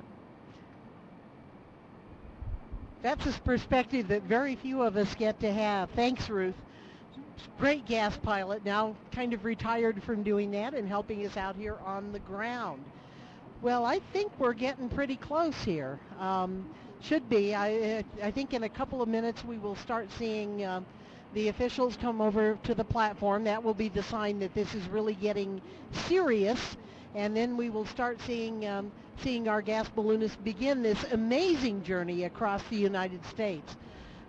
They always talk about seeing the rivers pass below. Peter and Barbara have said they always feel good if they cross the Mississippi. And even up into Canada. I mean, the sights are amazing, and the sunrises and the sunsets. the pilots send pictures back, but to experience that just yourself is just really kind of special.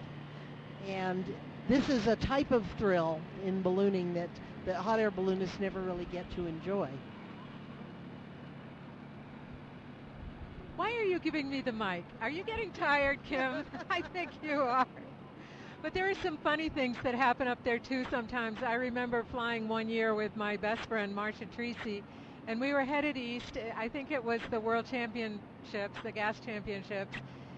And it was at night, and I was flying, and all of a sudden, I mean, it was right in front of us, just this straight line of red lights, and I was like, we're going to fly into this tower, this communications tower. It's right in front of us. Oh, no, oh, no, oh, no. And I started bailing sand out, and I was scared to death. And she woke up, and she said, what are you doing? And I said, this tower right in front of us. And she said, that's a road. Those are cars.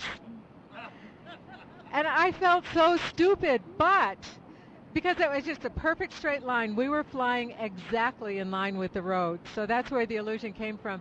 And I felt totally stupid until the race the next year, when one of the very well-known and highly respected British pilots had just written an article in the British Balloon and Airship magazine describing exactly the same experience and how it spooked him just as much as it spooked me. So it was better. Well, there's no point of reference, really, as far as, it's dark, you can't see around you and all that. I just saw a little bit of movement out there that indicates to me that we might be getting ready to bring the first balloon up to the platform. It's that balloon up on the southeast corner of the field with the American flag you can kind of see standing out there. That's Noah Forden and Bert Pedelt. I think that's kind of a sign that they might be beginning to weigh the balloon off to get it buoyant enough to start bringing it over to the launch platform. I have not seen our race officials over here yet. That would be our event director, Sam Parks, our assistant event director, Johnny Petrin, and the launch master, Tomas Hora.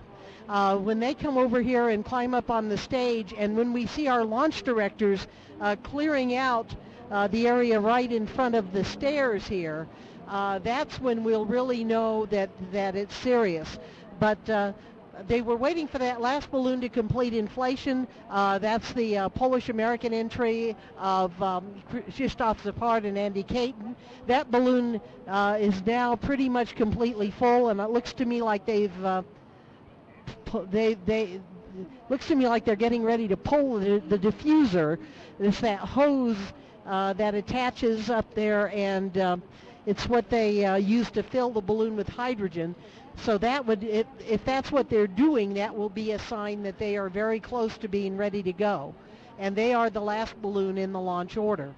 So I think that your patience is going to be rewarded pretty quickly here. So Kim referenced the balloon in the southeast corner of the field. That on our picture is the one to the right of the yellow balloon. That would be Bert Pedelt and Noah Forden. There are team number 4, but they are team number 1 in the launch order. So that's the balloon we're going to start waiting to watch and see when it starts moving towards the stage. And as Kim said, the final balloon, Andy Caton told us earlier when he was talking to Kim that he was going to be the last one to inflate and hopes to be the last one down at the end of the race and hopefully have the most distance of the entire event as well.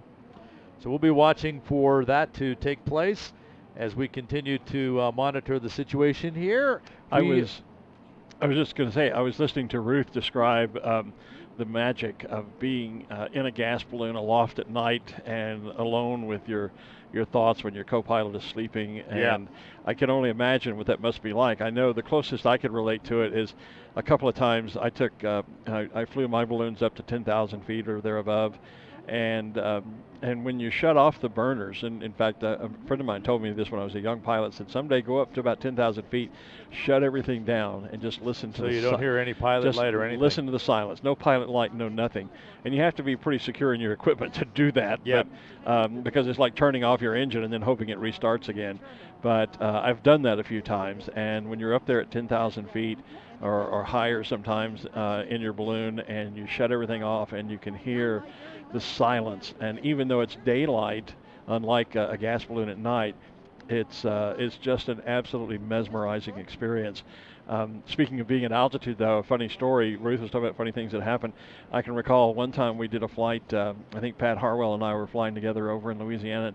We were up around 10,000 feet, and we're monitoring, because we were at that altitude, we were monitoring air traffic control, and we heard an American Eagle flight call in to Shreveport Tower asking if they could confirm that there were two balloons at about 10,000 feet.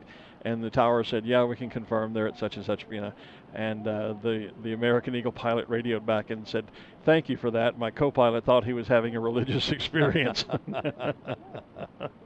Hey, a while ago someone asked if the suspension lines there on one of the balloons, if those were lighted. They actually are not, but it kind of appears that on some of our... in one of the camera shots, it appeared to look like a blue light reflecting off the lines. It's just that's exactly what it is. It's just as those lines kind of wiggle a little bit as things are happening. Some of the ground spotlights. Yeah, and stuff like that. So no, there are no lights on there. There really are no lights on the balloon other than the night, the marker lights, which hang below the balloon, just as we've seen with our Dawn Patrol teams. Exactly. So it's really, when you're up there, you're really in darkness, although the teams do have headlamps and those sorts of things in the baskets with them to and many times light. They'll use the red light, to protect that vision so that you can still see in the dark. That was something I learned from watching World War II movies as a young kid, because whenever they would go into battle in submarines, they would turn on red lights throughout the submarine in order to protect your night vision. And well, it looks like now they're maybe taking down some of the flagging, so that might be a positive sign, you think? Well, is that what's happening there? Or? That's laying on the ground, so we might... that's the one blocking the stage. Well, so they've got someone holding it. That's Janie Jordan, our field person. Okay, well, it looks like she's pulling the flagging she's pulling in. it. Yep. So maybe we are getting very close to launch now, because they would pull that down to allow the spectators out into the launch area. And they would only do that once all of the hydrogen had quit flowing and we were through, so that the hydrogen is now all captive within the balloons. Opens the way, and hopefully we'll be moving forward with our launch here quickly. Well, and you can see all the people now flowing onto the launch field out in and around the stage to get into position to be able to watch the launches. So we are getting close. There's always this, take the, because a smaller piece of your crew is out there because of the hydrogen. So now more of your friends and family are out there. Hugs, good wishes, fly safe, all of those kinds of things. And you'll have this huge crowd move with the balloon up to the stage. And then again, only a few, I don't know what exactly number they're going to keep, to let just the few of those people go up on the platform as they get into the exact liftoff position. And not to make more of this than need be, but there is an element of danger even in just an ordinary hot air balloon flight. There's always an element of not danger, but an element of risk, more so in gas balloons. And of course, some years ago now, we lost our very dear friends Richard Abruzzo and Carol Reimer Davis when they were flying in a long distance event over in Europe, and got caught up in a thunderstorm and were killed. And so that's not to say we certainly don't anticipate that happening, and you don't plan for it happening, but that's the reason why, to some extent there are those goodbyes and hugs and well wishes from family and friends there at the basket. Well, you're sending them off for 2-3 days as well, which doesn't seem like a long time, but it's into the elements, and you just never know what can happen. We don't expect it to happen, and the odds of it happening are very, very low, but you can't say that it's not without some risk, and so it's no more to some extent than when you leave home and drive to work, people have said, gee, if I had known, it would be the last time I would see my loved one. Exactly. I would have, told them I loved them. I would have said goodbye or something. You never know. Life, it isn't scripted, and so, so there are those hugs and those goodbyes and well wishes for a safe flight, and certainly we wish all the teams very safe flights and safe landings. And again, if you've just joined us here, we're just moments away, we believe, from the launch of the 23rd America's Challenge Gas Balloon Race here at the 48th Annual Albuquerque International Balloon Fiesta. And we are Balloon Fiesta Live, powered by XTO, a subsidiary of Exxon Mobil. Don Honey Chase just texted me, said that we are falling asleep on the East Coast. Well, just imagine what Benny Voss is doing over in the Netherlands, where it's got to be closing in on. He's waking up. What, maybe it's 5 a.m. over now? there Over there Let's almost. see. Yeah. I can check. Yeah, it's coming up on. Should be no. Coming up on 4 a.m. in Scotland, so maybe 5 a.m. in the Netherlands. Yeah. So, and of course, like we talked about, these guys will fly for a couple of days through a couple of nights, and possibly longer as well, depending on where they go. They're headed up towards the Great Lakes, we think. Those are some of the trajectories that we have seen and what we've heard from some of the pilots. They have not been totally open because there is an element of strategy that goes on. I'm going to be at this altitude because I'm going to catch this wind going that way type of thing. But we think they'll be up towards the Great Lakes in a couple of days. Some of them may be going on into Canada as well. And depending, I guess there's some winds and some possibilities of going very far north into Canada. You do have to come down on land. That's the, otherwise your scores don't count. Right. And then how do you get back? Well, they each have a chase crew or a retrieval crew that will follow along. And sometimes, I know Barbara and Peter's crew, they usually, depending on the speed they're going out, they usually tell the chase crew, go home and sleep tonight. Get up in the morning, check in with us, and we'll tell you whether you need to go out I-40 or up I-25. Right. Yeah. Or, okay, so the forecasts are playing out this way, so here's the way. So the balloon gets a few hours head start on the chase crew, and then they'll pack it all up in the truck and trailer and drive it back. If for some reason someone needs to get back more quickly, there have been pilots that have hopped on an airplane to get back while the crew brings the balloon back. And I know in some hot air record flights that I've been associated with, some pilots actually will have crews staged in a couple of different cities and locales, a couple of different regions. So you might have for example, if we're expecting to go up to the Great Lakes, Andy Baird, for example, may have called up to the Cameron factory there in Dexter and put together a crew and may have them on standby there just in case the chase crew gets delayed or can't keep up with the balloon for whatever reason. You'll have a chase crew or a retrieve team that would be out ahead of your expected trajectory and can assist with the crew or with the retrieve. Paul wants to know what the winning team gets. Do you know? Well, I know they get those beautiful globe trophies. And that's it. And that's it, yeah. Yep. Yeah, there's no money. This is not a money race. It is not. There are no but cash the trophies prizes. Are just stunning. They're etched crystal in red, green, and blue depending for on first, your second, place. and third place. I forget which is for which. Each pilot gets one on the team, so there's two. There's two per team. Yep. I think blue is first place. I believe so. Red is second, and green is third, I believe. And the blue one, I'm a cobalt blue. There goes the truck fan, and those blue, I would give almost anything to have one of those blue globe trophies. They're just stunningly beautiful. Barbara and Peter have a number of them and are running out of room to put them in their house. Well, I would be glad to take one off their hands. I would even probably pay a fairly handsome price for one. There you go. Because they are just stunningly beautiful. But yeah, you basically get a nice trophy, and we get to talk about you as the winner. You get the title of being champion of the America's Challenge gas balloon race. There you go. You get bragging rights, as it were. So that's all it is. So it's all done for the love Ryan of sport. Carlton just said bragging rights. You're absolutely right. There we go. There's the first balloon being moved into position. See, this is what we were talking about, how the basket is being walked over to. You have the launch order, don't you? Yep. I'm just making sure that's who that is. That appears to be Bert Padelt and Noah Fordham. They were the ones that. It's not the balloon I was expecting to move, but let's pick up Kim's audio as well, please.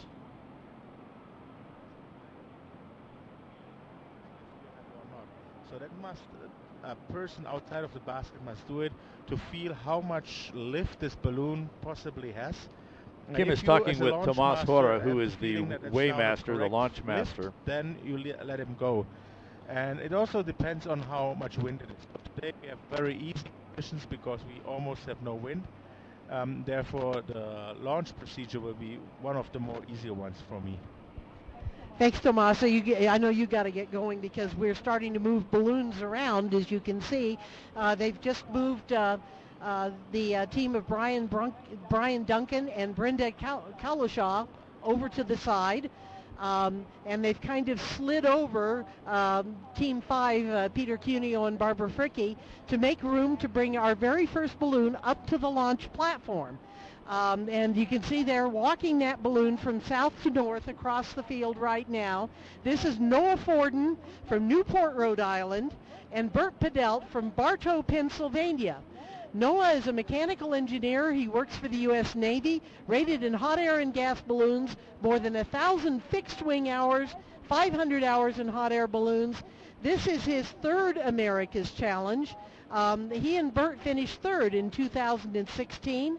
For Bert, this is their 16th, his 16th America's Challenge. He finished second in 2012 with his flying partner Louis Vitanza. Has flown twice in the Gordon Bennett. And of course, we've talked a little bit about Noah and Bert as we have gone on.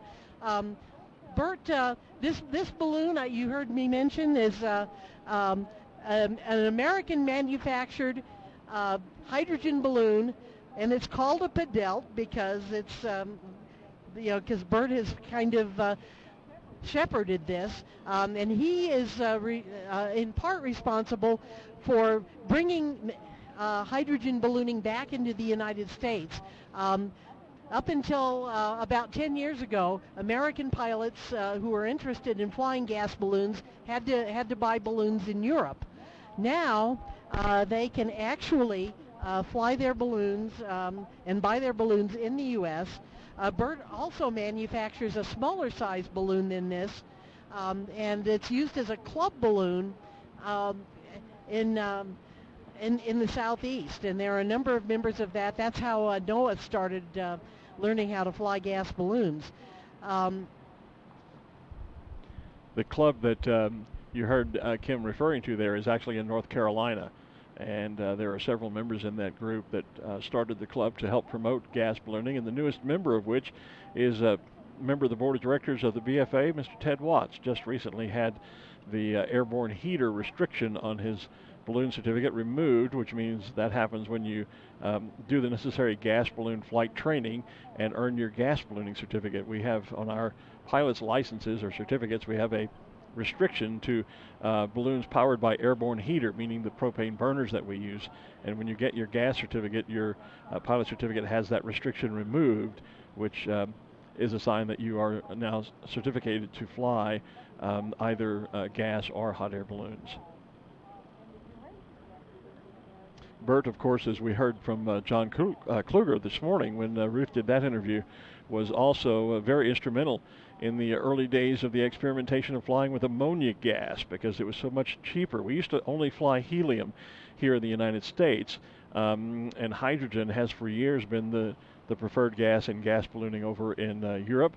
And you heard Kim talking about the differences. You couldn't necessarily fill a helium balloon with hydrogen because of the difference in the gases. Right. And so pilots were having to buy or borrow different balloons to fly in competition in Europe because they use hydrogen. Now, because of the cost of helium here in the United States, some years ago we made the switch. So gas ballooning here in the United States now also uses hydrogen.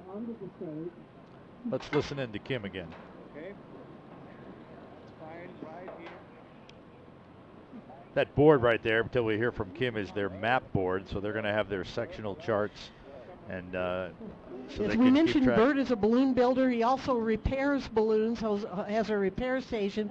Noah Forden has a very distinguished record both in balloons and airplanes. And got his license through the Aero Club of America program, of which Bert Pedelt and Sam Parks are also a part. Okay, now you see them checking the buoyancy, and I don't think they have quite enough off there yet. The people you're seeing around the balloon too are, we saw Sam Parks there, our director of operations. That's him there just in the left of the screen with the white hair and the goatee. That's Thomas Hora just beside him with the hat and glasses. from the cap and the glasses. And then that's Johnny Petrin just behind the two of them. Johnny is the assistant launch director, I believe. Yes. Assistant event director. Assistant event director, right. Thomas Hora is essentially functioning as launch master, I believe. Yes, he is. Yes. The cords coming down from the balloon to the basket, and that plastic around there is a rain skirt, which protects folks from the rain. But it also... There's those hugs and goodbyes that we were talking about. Are you ready? Yeah. You guys all ready? Okay, let's have the national anthem of the United States.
And Bert Padell, have a wonderful, safe flight, guys.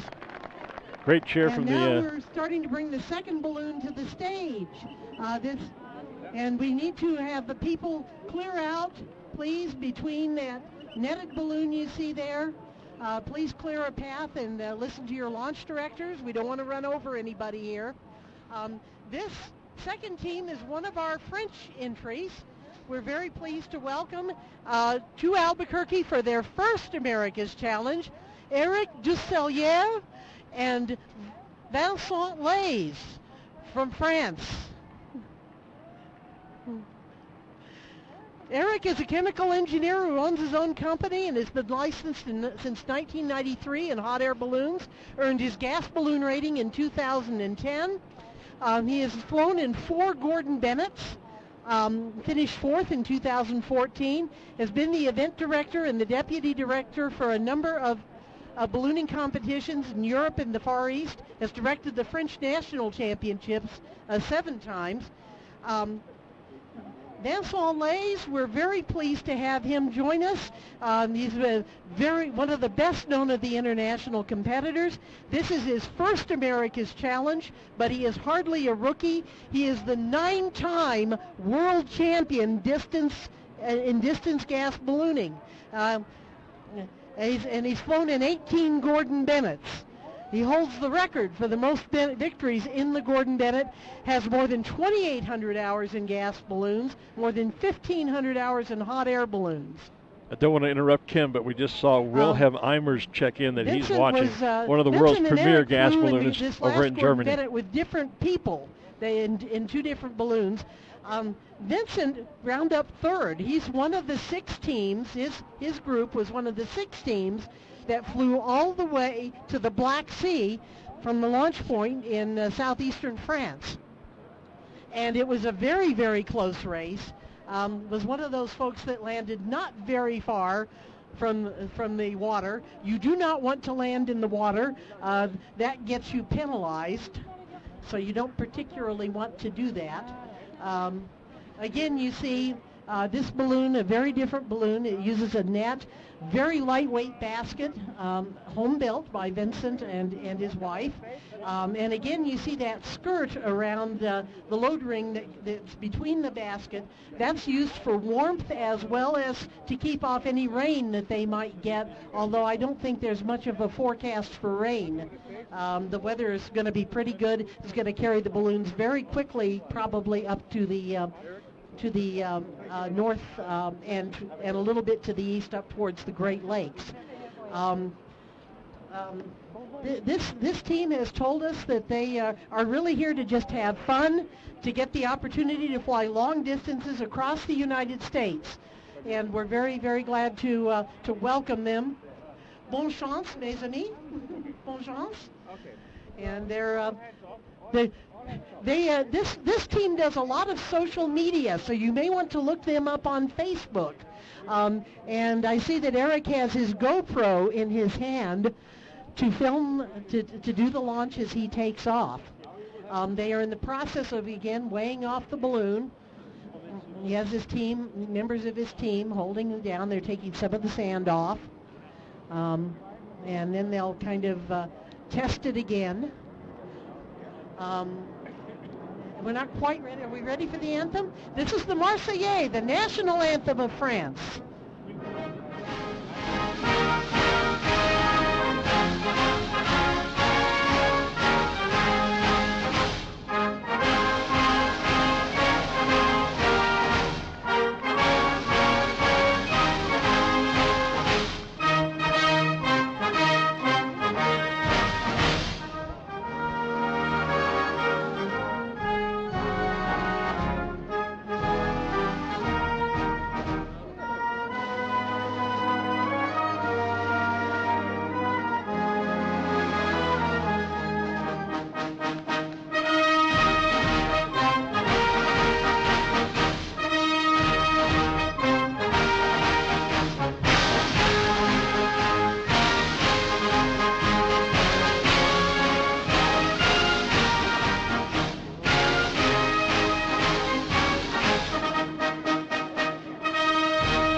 National anthem of France. Bonne chance, Eric and Vincent. You have a great flight. And coming to the platform now is one of our newer teams in the America's Challenge. In fact, this is their very first gas balloon race. This is, and from the great state of Texas, a couple of Texans here. Please welcome Brian Duncan from Spring, Texas, and Brenda Cowlishaw from Bulverde, Texas. Both are experienced hot air balloonists, have been flying hot air for many years. This is their very first distance gas balloon race. If the balloon looks a little familiar, for those of you that have been around the America's Challenge or following the America's Challenge, this is the balloon that was previously owned by Phil Bryant, who flew in the America's Challenge for many years. Phil sold his balloon to Brenda and Brian, and is now one of the team that's up here on the launch platform assisting in the weigh-off. Brian and Brenda did a lot of their training in Germany with the Gladbeck School of Willy Eimers, the very distinguished German balloonist who runs kind of a clubhouse for balloonists in Germany, where you can actually go, you can stay overnight in his clubhouse and do gas balloon flights, and he does training. And in fact, it can be cheaper to train in Europe than it can be in the United States. They're in the process here again of doing the weigh-off, making sure the balloon is buoyant. Lots of goodbyes, hugs. Kim can't know this, but up here on the stage. I suspect maybe that's the reason Willie Eimers is watching, is he's watching his two students tonight in their first race. In 2015, setting a Guinness Book of World Records record for the largest number of balloons inflated indoors in AT&T Stadium. He certainly near knows Dallas. all the pilots here. He's had connections. Involved in that too, I know. Gordon Bennett a couple of years ago was actually hosted at his place. Right. He has kind of a balloon farm or a balloon park, if you will, right outside near his home there, where they have almost unlimited hydrogen as a byproduct of a nearby factory. Right. They actually have a supply line there where you can Right inflate there. the balloons there. And as we were talking No tanker earlier, trucks. Brian and Brenda have gone over there for the last 3 years and have made several flights with Willie. And the clubhouse has accommodations so the pilots can stay there very inexpensively. And Willie, it's a pleasure to have you watching this evening, sir. Thank you for joining us. You bet. And our best wishes. This is being a native Texan.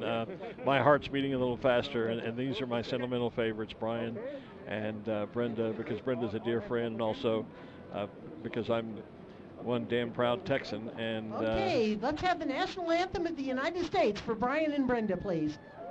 Have a safe flight.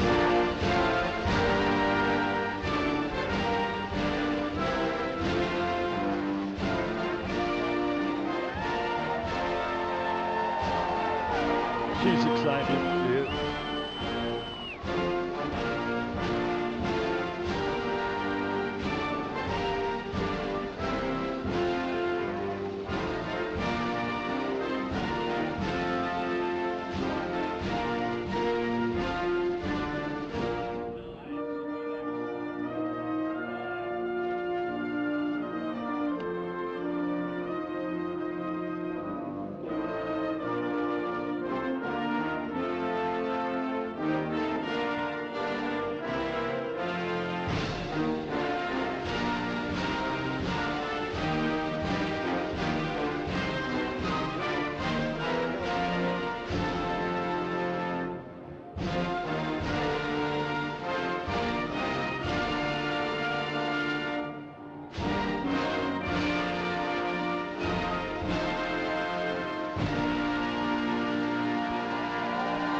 Willie Eimers just says, have a great flight and have a blast, Brenda and Brian. Says, greetings to America. It's 5 o'clock in the morning in Germany. I would like to be there.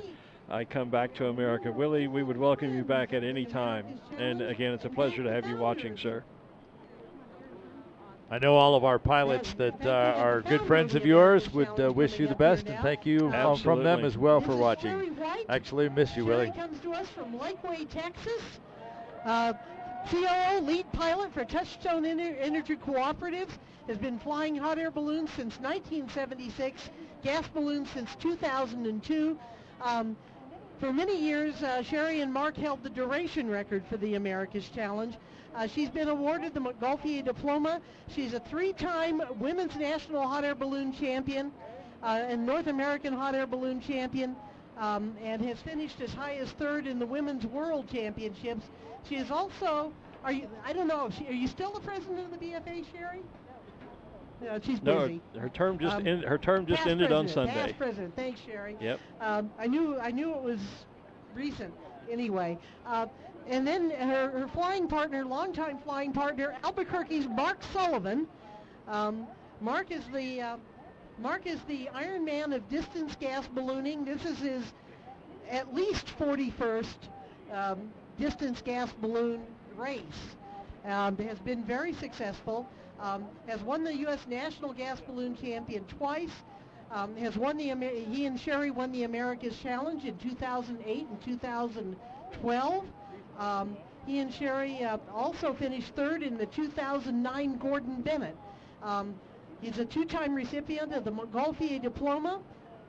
He's a recipient of the BFA Al Desmond and Shields Trauger Awards, Sid Cutter Award, AIBF Hall of Fame. Is currently the president of the World Ballooning Federation. So he's got a pretty impressive resume. And flies Top Gun, as somebody reminded me here. Top Gun is the local competitive hot air balloon group here in Albuquerque. So they're finishing up their final preparations now as they get ready to sail off to I guess it's not the sunset anymore.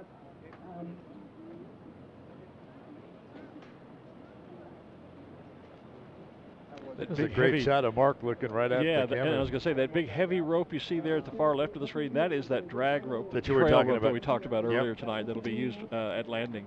Attached to the load ring and then put into a bag that has a quick release to be able to let that go once they need it. I see the instrument on the right in front of Mark. It's attached with the blue and white. That's going to be their altitude. It looks like a flight tech. Yeah. So like the same type of instrument we use in hot air ballooning. Just doesn't measure the temperature in the balloon.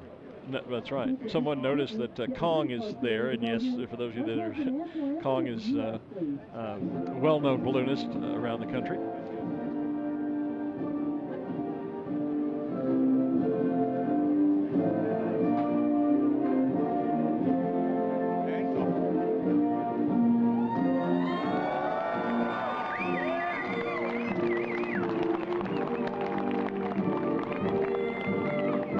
Also see one of those trap doors we were talking about that was extended open.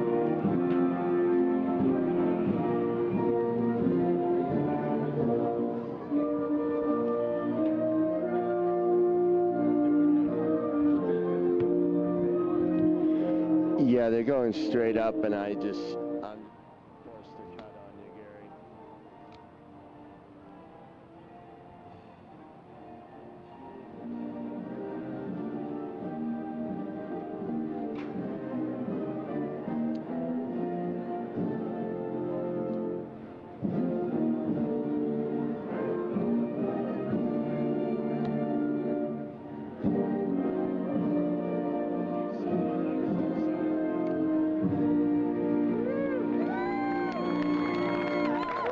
Good luck, Mark and Jerry.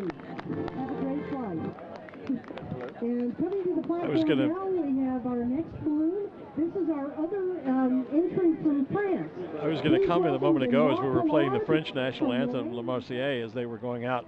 Every time I hear that song, I can't help but be reminded of that famous scene in the movie Casablanca, where the people are gathered in Rick's Cafe, and the band wants to play the national anthem. The Germans are singing their song, yes. and the band plays La Marseillaise. It's a very moving moment of French pride in that movie, of course. And every time I hear that song, I can't help but think of that. And I had that very thought as the first French team was launching out this evening. I think they're indicating with the 4 fingers there they can take 4 crew members onto the launch platform with them. Oh, okay. And checking in with our YB Races tracking app, we're already seeing the tracking taking place of the teams that have left the field. Well, and someone was commenting that as the balloons are launching, as they're climbing out, you can sometimes see the other balloons still behind them. And I noticed you could see that as Mark and Sherry got airborne. You could see one of the earlier balloons. I love the berets that the French team are wearing there. Yep. See the crew? Even some of the launch crew have those beautiful French berets on. With a Balloon Fiesta jacket from the Desert Kaleidoscope theme.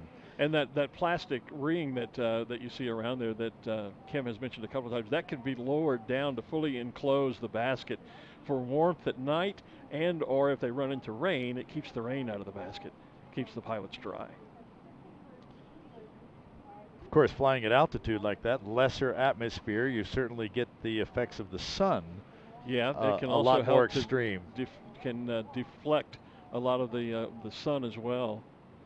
So that's purely they're generally for the protection and comfort of the flight team, the 2 pilots.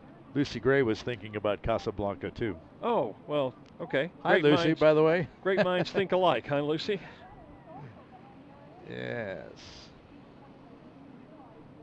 Let's pick Kim back up, please. Yep.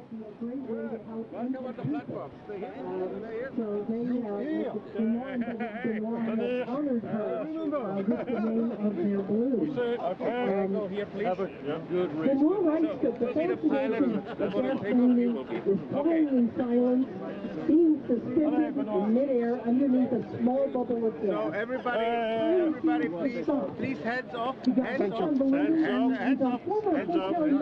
In France. Okay.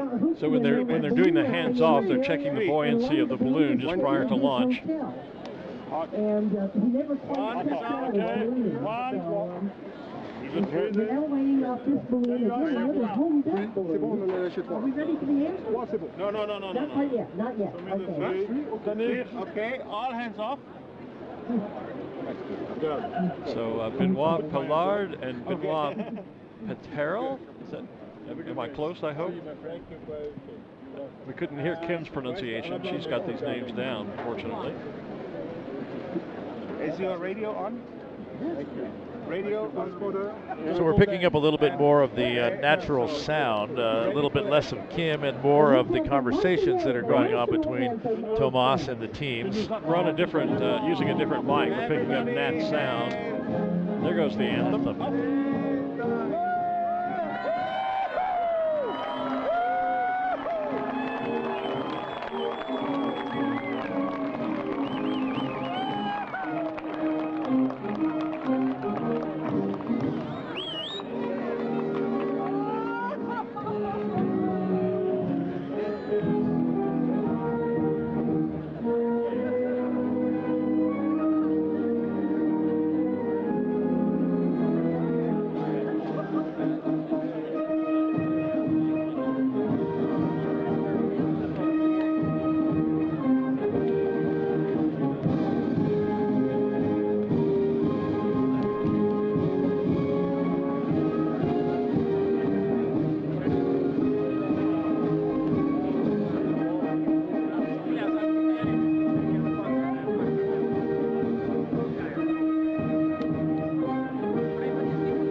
I loved how they, as they launched, you could see they had the bottom of the basket painted in the tricolors of France, the red, white, and blue tricolor flag, the national flag of France on the bottom of the basket there. Hi, Sal. Sal Durkin checking in from a longtime friend of mine down in Natchez, Mississippi. Well, of course, when you take off, you go up, and what do you see but the bottom of the basket? Might Shane as well Robinson, decorate it. Shane Robinson checked in, and I believe Shane is still flying balloons over in Africa. I think that's correct. Hi, Shane. So up next, the USA team. My favorites. These are your favorites. These are my favorites. Yeah, Peter Cuneo, Barbara Fricke. I've helped launch them many, many times. I have helped launch that balloon. That's actually a new basket for them. After many different more rough landings, they decided it was time to build a new lightweight aluminum basket. One of the crew members actually built that. That's all their hot air crew around them as well, I see. Stacy Miller making the comment on Facebook, what an adrenaline rush this must be for them. And, you know, you're absolutely right. I've never launched in a circumstance like that, but... I've been on the stage when they've launched, and it is. Even being standing up there, it is incredible. That's just got to be such a moving experience. I mean, I'm getting goosebumps, quite honestly, just not because of the cold, but just from sitting here watching this and hearing this, the anthems. And that French anthem, to me, is just one of the most stirring national anthems in the world. So being assisted up there on the platform by their German friends, Stefan and Sabrina Handel. They're standing just next to Tomas there. You were talking about how they're here, and they fly the other identical balloon during Balloon Fiesta.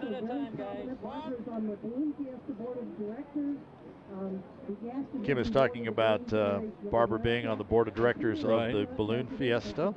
She is also one of the latest DPEs, or designated pilot examiners, here in New Mexico. They have also worked tirelessly for years as editors of the newsletter for the BFA's gas balloon division. So the gentleman we just saw on the right that has the marker lights in it, he's the man that built that basket. Okay.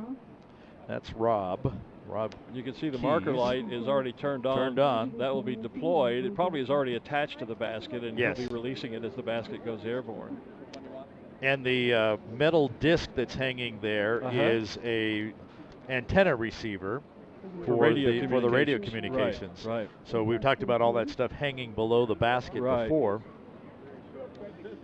He'll hold on to that, and as the balloon takes off, he'll just release that, and it'll just be hanging as they take to the sky. The man with his back to us with the black and yellow hood, that's Brian Mick. He's also a fairly new hot air balloon pilot as well. Actually, he's had his license for a year now, actually. He was part of our crew, and our ballooning family has expanded to about 5 different balloons and probably about 8 or 9 pilots. Nicholas Gordon checking in, says, hello, Glenn and Art. You guys are great at announcing. Well, thank you for that. Keep up the great work. From Fort Edward, New York. I've been ballooning since I was 6 and have been crewing. Let's see. I've been ballooning since I was 5 and have been crewing, and I'm 23, still crewing and flying with Brooke Owen. Well, Brooke is a very dear friend of mine. I knew Brooke when he was running around in diapers. There you go. So, yeah. Thanks for the shout out, Nicholas.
Have a good and safe flight, Peter and Barbara. See you back Barbara on Fricke, 52. Peter Cuneo. Okay. Team number 5 now airborne. I think we're down now to just 2 teams left. Or is there a third? 3. Okay, 3. yeah. One of them I was blinded by the light, the TV lights. It looks like is this? This is Andy Al Baird Nels and Andy Baird. Al Nels and Andy Baird. And this is that new style Cameron gas balloon, the one that I've been referring to as a pumpkin throughout the night. We talked about those headlamps. We've seen that on a few of the pilots. Yes. We see that they're red on these guys. Well, there turns on the white one. We've talked about that. Looks like the oxygen cylinders are hanging on the outside. On the outside, yeah. And, of course, the map board there. You mentioned the rain skirt across the top. It looks like that might be a smaller basket. They seem to be in a little bit tighter quarters there. So you hang more stuff on the outside. So you hang stuff on the outside. Yeah. I know even when I used to fly my hot air balloon, I was taught very early on, I always tied my a lot of people just take the bag, the storage bag, and toss it back in the truck or the trailer. I always wound it up, tied it, and then hung it over the side of the basket. Yeah, and so you always had it with you when it comes back up, whether the crew's there or not. Because if you landed somewhere the crew couldn't get to you, you could still pack up the envelope and protect it. So you see that little yellow device kind of hanging from the load ring there? That's the actual tracker. That's what's sending the signal to the Iridium satellite that we're then picking up on the YB Races app or on our tracking app on balloonfiesta.com. So that's probably maybe about a third of the size of the trackers we've used in the past. Andy Baird, I should mention, just this weekend was awarded the BFA's Shields Trauger Award. It is the highest honor the BFA can bestow on one of its members. There are a variety of ways you have to make a significant flight or a contribution to the sport or contributions to the BFA. Andy has done all of those things, and Andy has also been the president of the jury. Sounds like we have Kim's audio back, but Andy was just awarded the Shields Trauger Award, and I've been honored with that as well. And I can't think of anyone more deserving. Andy's contributions to the sport are just incredible. Already getting altitude responses from folks that are watching the tracking. Yeah. It says the leaders, I don't know if that's the first one out. Remember, it's the distance at the end, so you could lead the race, if you will, and end up last as someone surpasses your distance at the end. Angela Mesky says, I'm remembering coming back to the field the next morning to crew for the hot air balloons, obviously, after a gas launch, and they were still over the field. I remember that year as well. It's been a couple of years like that. I don't think that's going to be the case. I don't think that'll be the case tonight. I think they'll all be skirting out around the Sandias and well gone by tomorrow morning. Even looking at the track, you can see the line. They're almost out to Bernalillo, which is the next town north of Albuquerque. Not very far, about 10 miles if that. But they're going to go up and take that north pass around the Sandias. Yep. Yeah. And that means that allows them to not have to climb to 10,000 feet or to get over the mountains at night. They go through the pass so they can stay down low. Andy Baird, take off.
Andrew Nell's just commenting on our Facebook feed.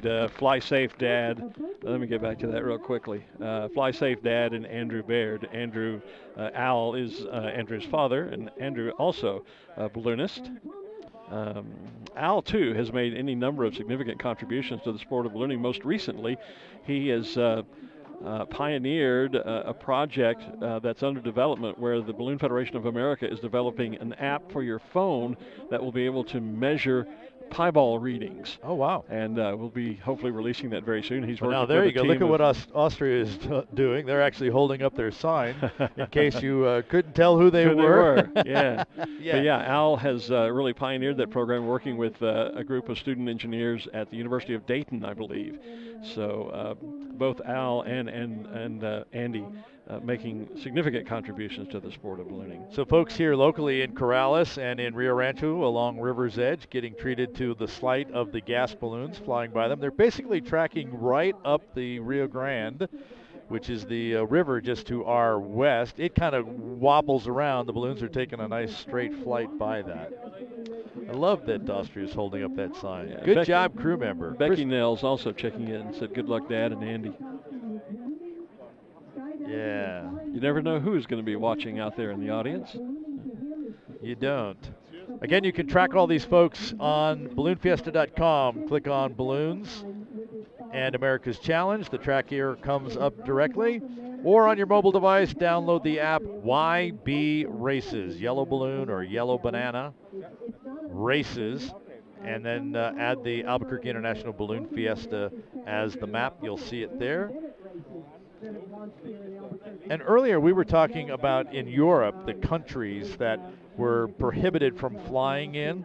When you look at our tracking app, you'll see a red line along the U.S.-Mexico border. Mexico is off limits to our pilots. Right. So, but to have one red line as opposed to have whole countries blocked out all around you in Europe, yeah, it really makes the United States a great place to be flying gas balloons.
That's the national anthem of Austria. And seeing a lot of friends checking in on our Facebook feed. Larry Seller, hi Glen from Sacramento and the Pacific Coast Balloon Club. Hello, Larry. Sacramento, of course, is where I learned to fly. I bought my first balloon when I was editor at Balloon Life magazine living in Roseville, California, just a suburb of Sacramento. Used to fly there quite often. Lived there for about 5 years. Sacramento is a great area to fly in. And so up last but not least, our mixed team, if you will. Andy Caton from the United States and Krzysztof Zapart from Poland. Oh, I'm glad you said that. Krzysztof has been here a number of times. Andy Caton has flown here a number of times. They have finished second and third and second and many, many times, and they both are very hungry to be number one. Often a bridesmaid, never a bride, as they used to say. Yep. Andy told us that he would be the last one to be inflated, and he was, and he hoped to be the last one flying. We'll have to wait a couple of days to see if that actually happens. Following up to your question, or your comment, Steve Turner's asking, why does Mexico restrict gas flights? Why is that off limits? It's just not. It's just not an easy retrieve for a lot of reasons. Between the countryside, the politics that are going on, so it's just simpler to say Mexico is an off-limit country, and it's just not the. It's also not the best direction to go. You're not going to get very You're not much going to get distance. much great distance. No. And not to diss Mexico, but there are some parts of that country that are just not that safe to be in. There you go. Andy Smithers says they're angry about having to pay for the wall. Let's not get into politics, folks. No. We're not going there.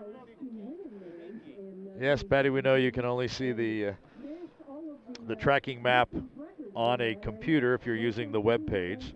Although the brand new iPads that Apple has recently come out with and the new operating system iOS 13 does allow that tracking map to load. Spoken from a true Apple employee. No, I was impressed that I could actually see it on my iPad. I was I was unhappy seeing the whoops, you can't, you got to go get the app. We actually worked with YB Tracking to see about how that might get changed. Yeah, there is there's what the app looks like. That's our balloonfiesta.com page, and there you go. And then if you just kind of click in, you'll see there's the red line into Mexico. Here goes Andy and Christophe. Right.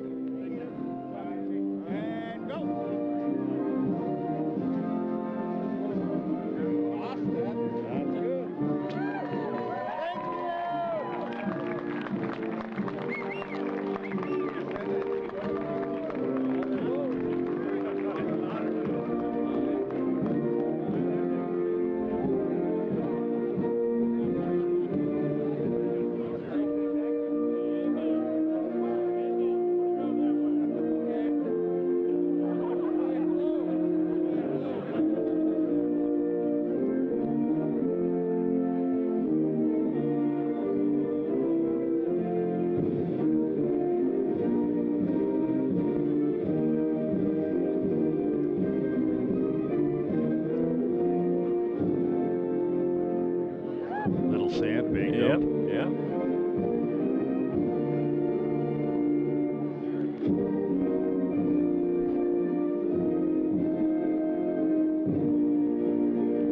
Two things that you could see very clearly in that shot as they were launching that I wanted to talk about. One was you could see that trap door that was extended, which allows the pilots to lie flat and get some rest. The other thing I've seen on a couple of the baskets, you may have noticed that plastic shiny reflection off the basket. The baskets are wrapped in shrink wrap, and that's only to keep heat inside the basket, because they're wicker baskets. Many of them are hot air balloon baskets, or at least adapted hot air balloon baskets as an open wicker weave. So you wrap them in that shrink wrap to hold the heat in.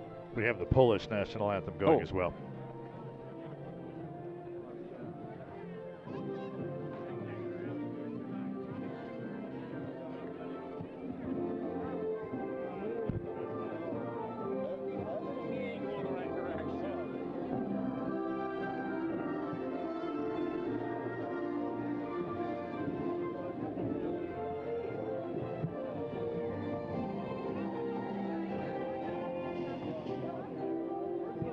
Eventually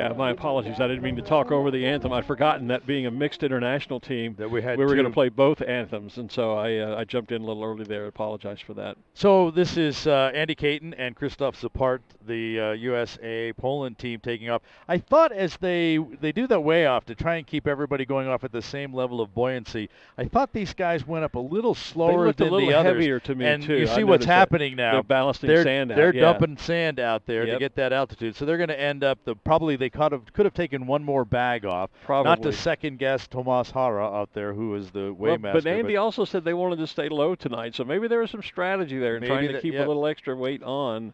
But yeah, someone was asking on Facebook, what are they throwing out? What are they tossing out? Well, yeah, they're ballasting sand as they go out. A scoop at a time. They may have been a little bit heavy as they launched. Yep, they wanted to do that. So with that, we have now launched all 9 teams at the 23rd America's Challenge Gas Balloon event here at the 48th Albuquerque International Balloon Fiesta presented by Canon. Has that got enough words in it? I'm glad you said it and I didn't. Yeah, and amazing we can do that at hour 20 on our work day today. Absolutely. It has been a long day, but boy, was that exciting. That was fun. Yeah.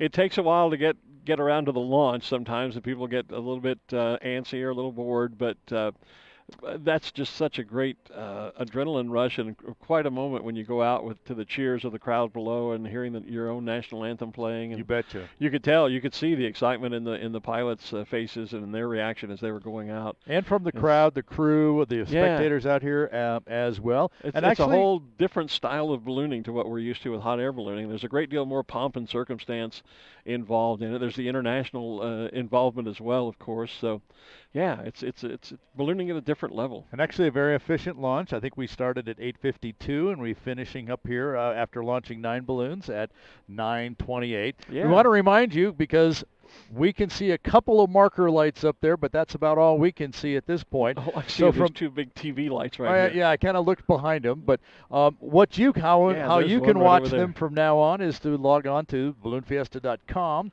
Click on America's Challenge. That's under the balloons, and you'll see this lovely map right here. And there they are already spreading out. And so you just hover over one of the envelopes, one of the dots, the markers there. You'll be able to see the different teams. You'll be able to see their names, their speed, their altitude, their location. If you click on there, you'll be able to zoom in. Over on the left, you see the list of teams, and there is also a leaderboard there as well on the right-hand side. There's all the teams.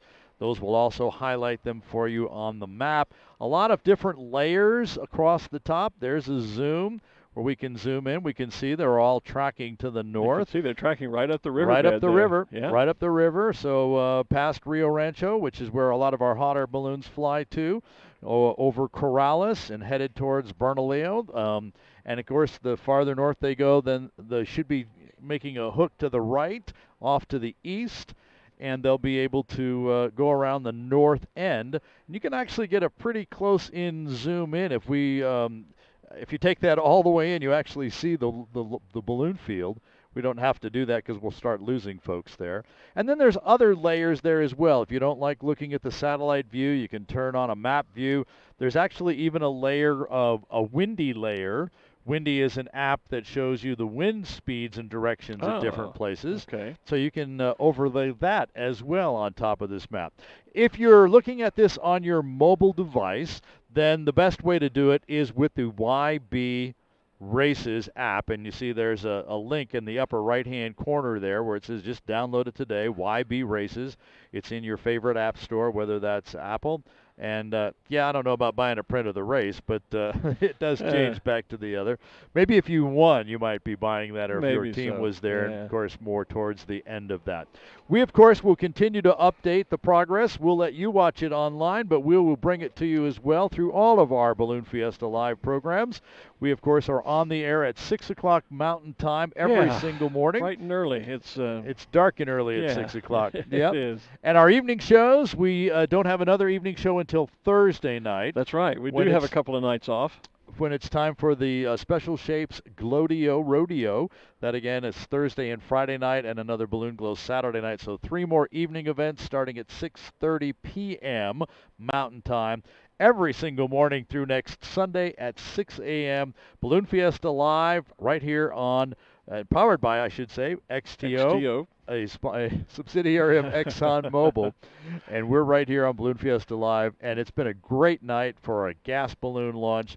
Continue to track them. Thank you for joining me tonight, Glenn. Hey, it's my pleasure. I wouldn't be anywhere else. There you go. And we have the best seats in the house here on the rooftop studio. So, although Kim Vesley down there, who was kind of well, being on the stage tonight would have been on the launch platform. That would have been fun. But we've had great fun. We're going to let you go ahead and track things. And if you're watching us from the East Coast, good night. And for those of you over in Europe, good morning. Have a great day. Yeah, have a cup of coffee and put some breakfast on and enjoy your day. Let's see. We'll be back in 8 hours. Yeah, just about. That's it. 4 of which might actually be sleep. There you go. Hey, so let's say goodnight for now. Again, we'll see you in the morning with Balloon Fiesta Live and another competition day here at the Albuquerque International Balloon Fiesta. I'm Lloyd Jr. I'm Glen Moyer. Thanks for watching tonight, folks. Good night. You've been watching Balloon Fiesta Live, powered by XTO Energy, a subsidiary of ExxonMobil. Always in October and always in Albuquerque, the Albuquerque International Balloon Fiesta is the world's premier ballooning event. This program is a production of AIBF Inc., all rights reserved. Thanks for watching Balloon Fiesta Live.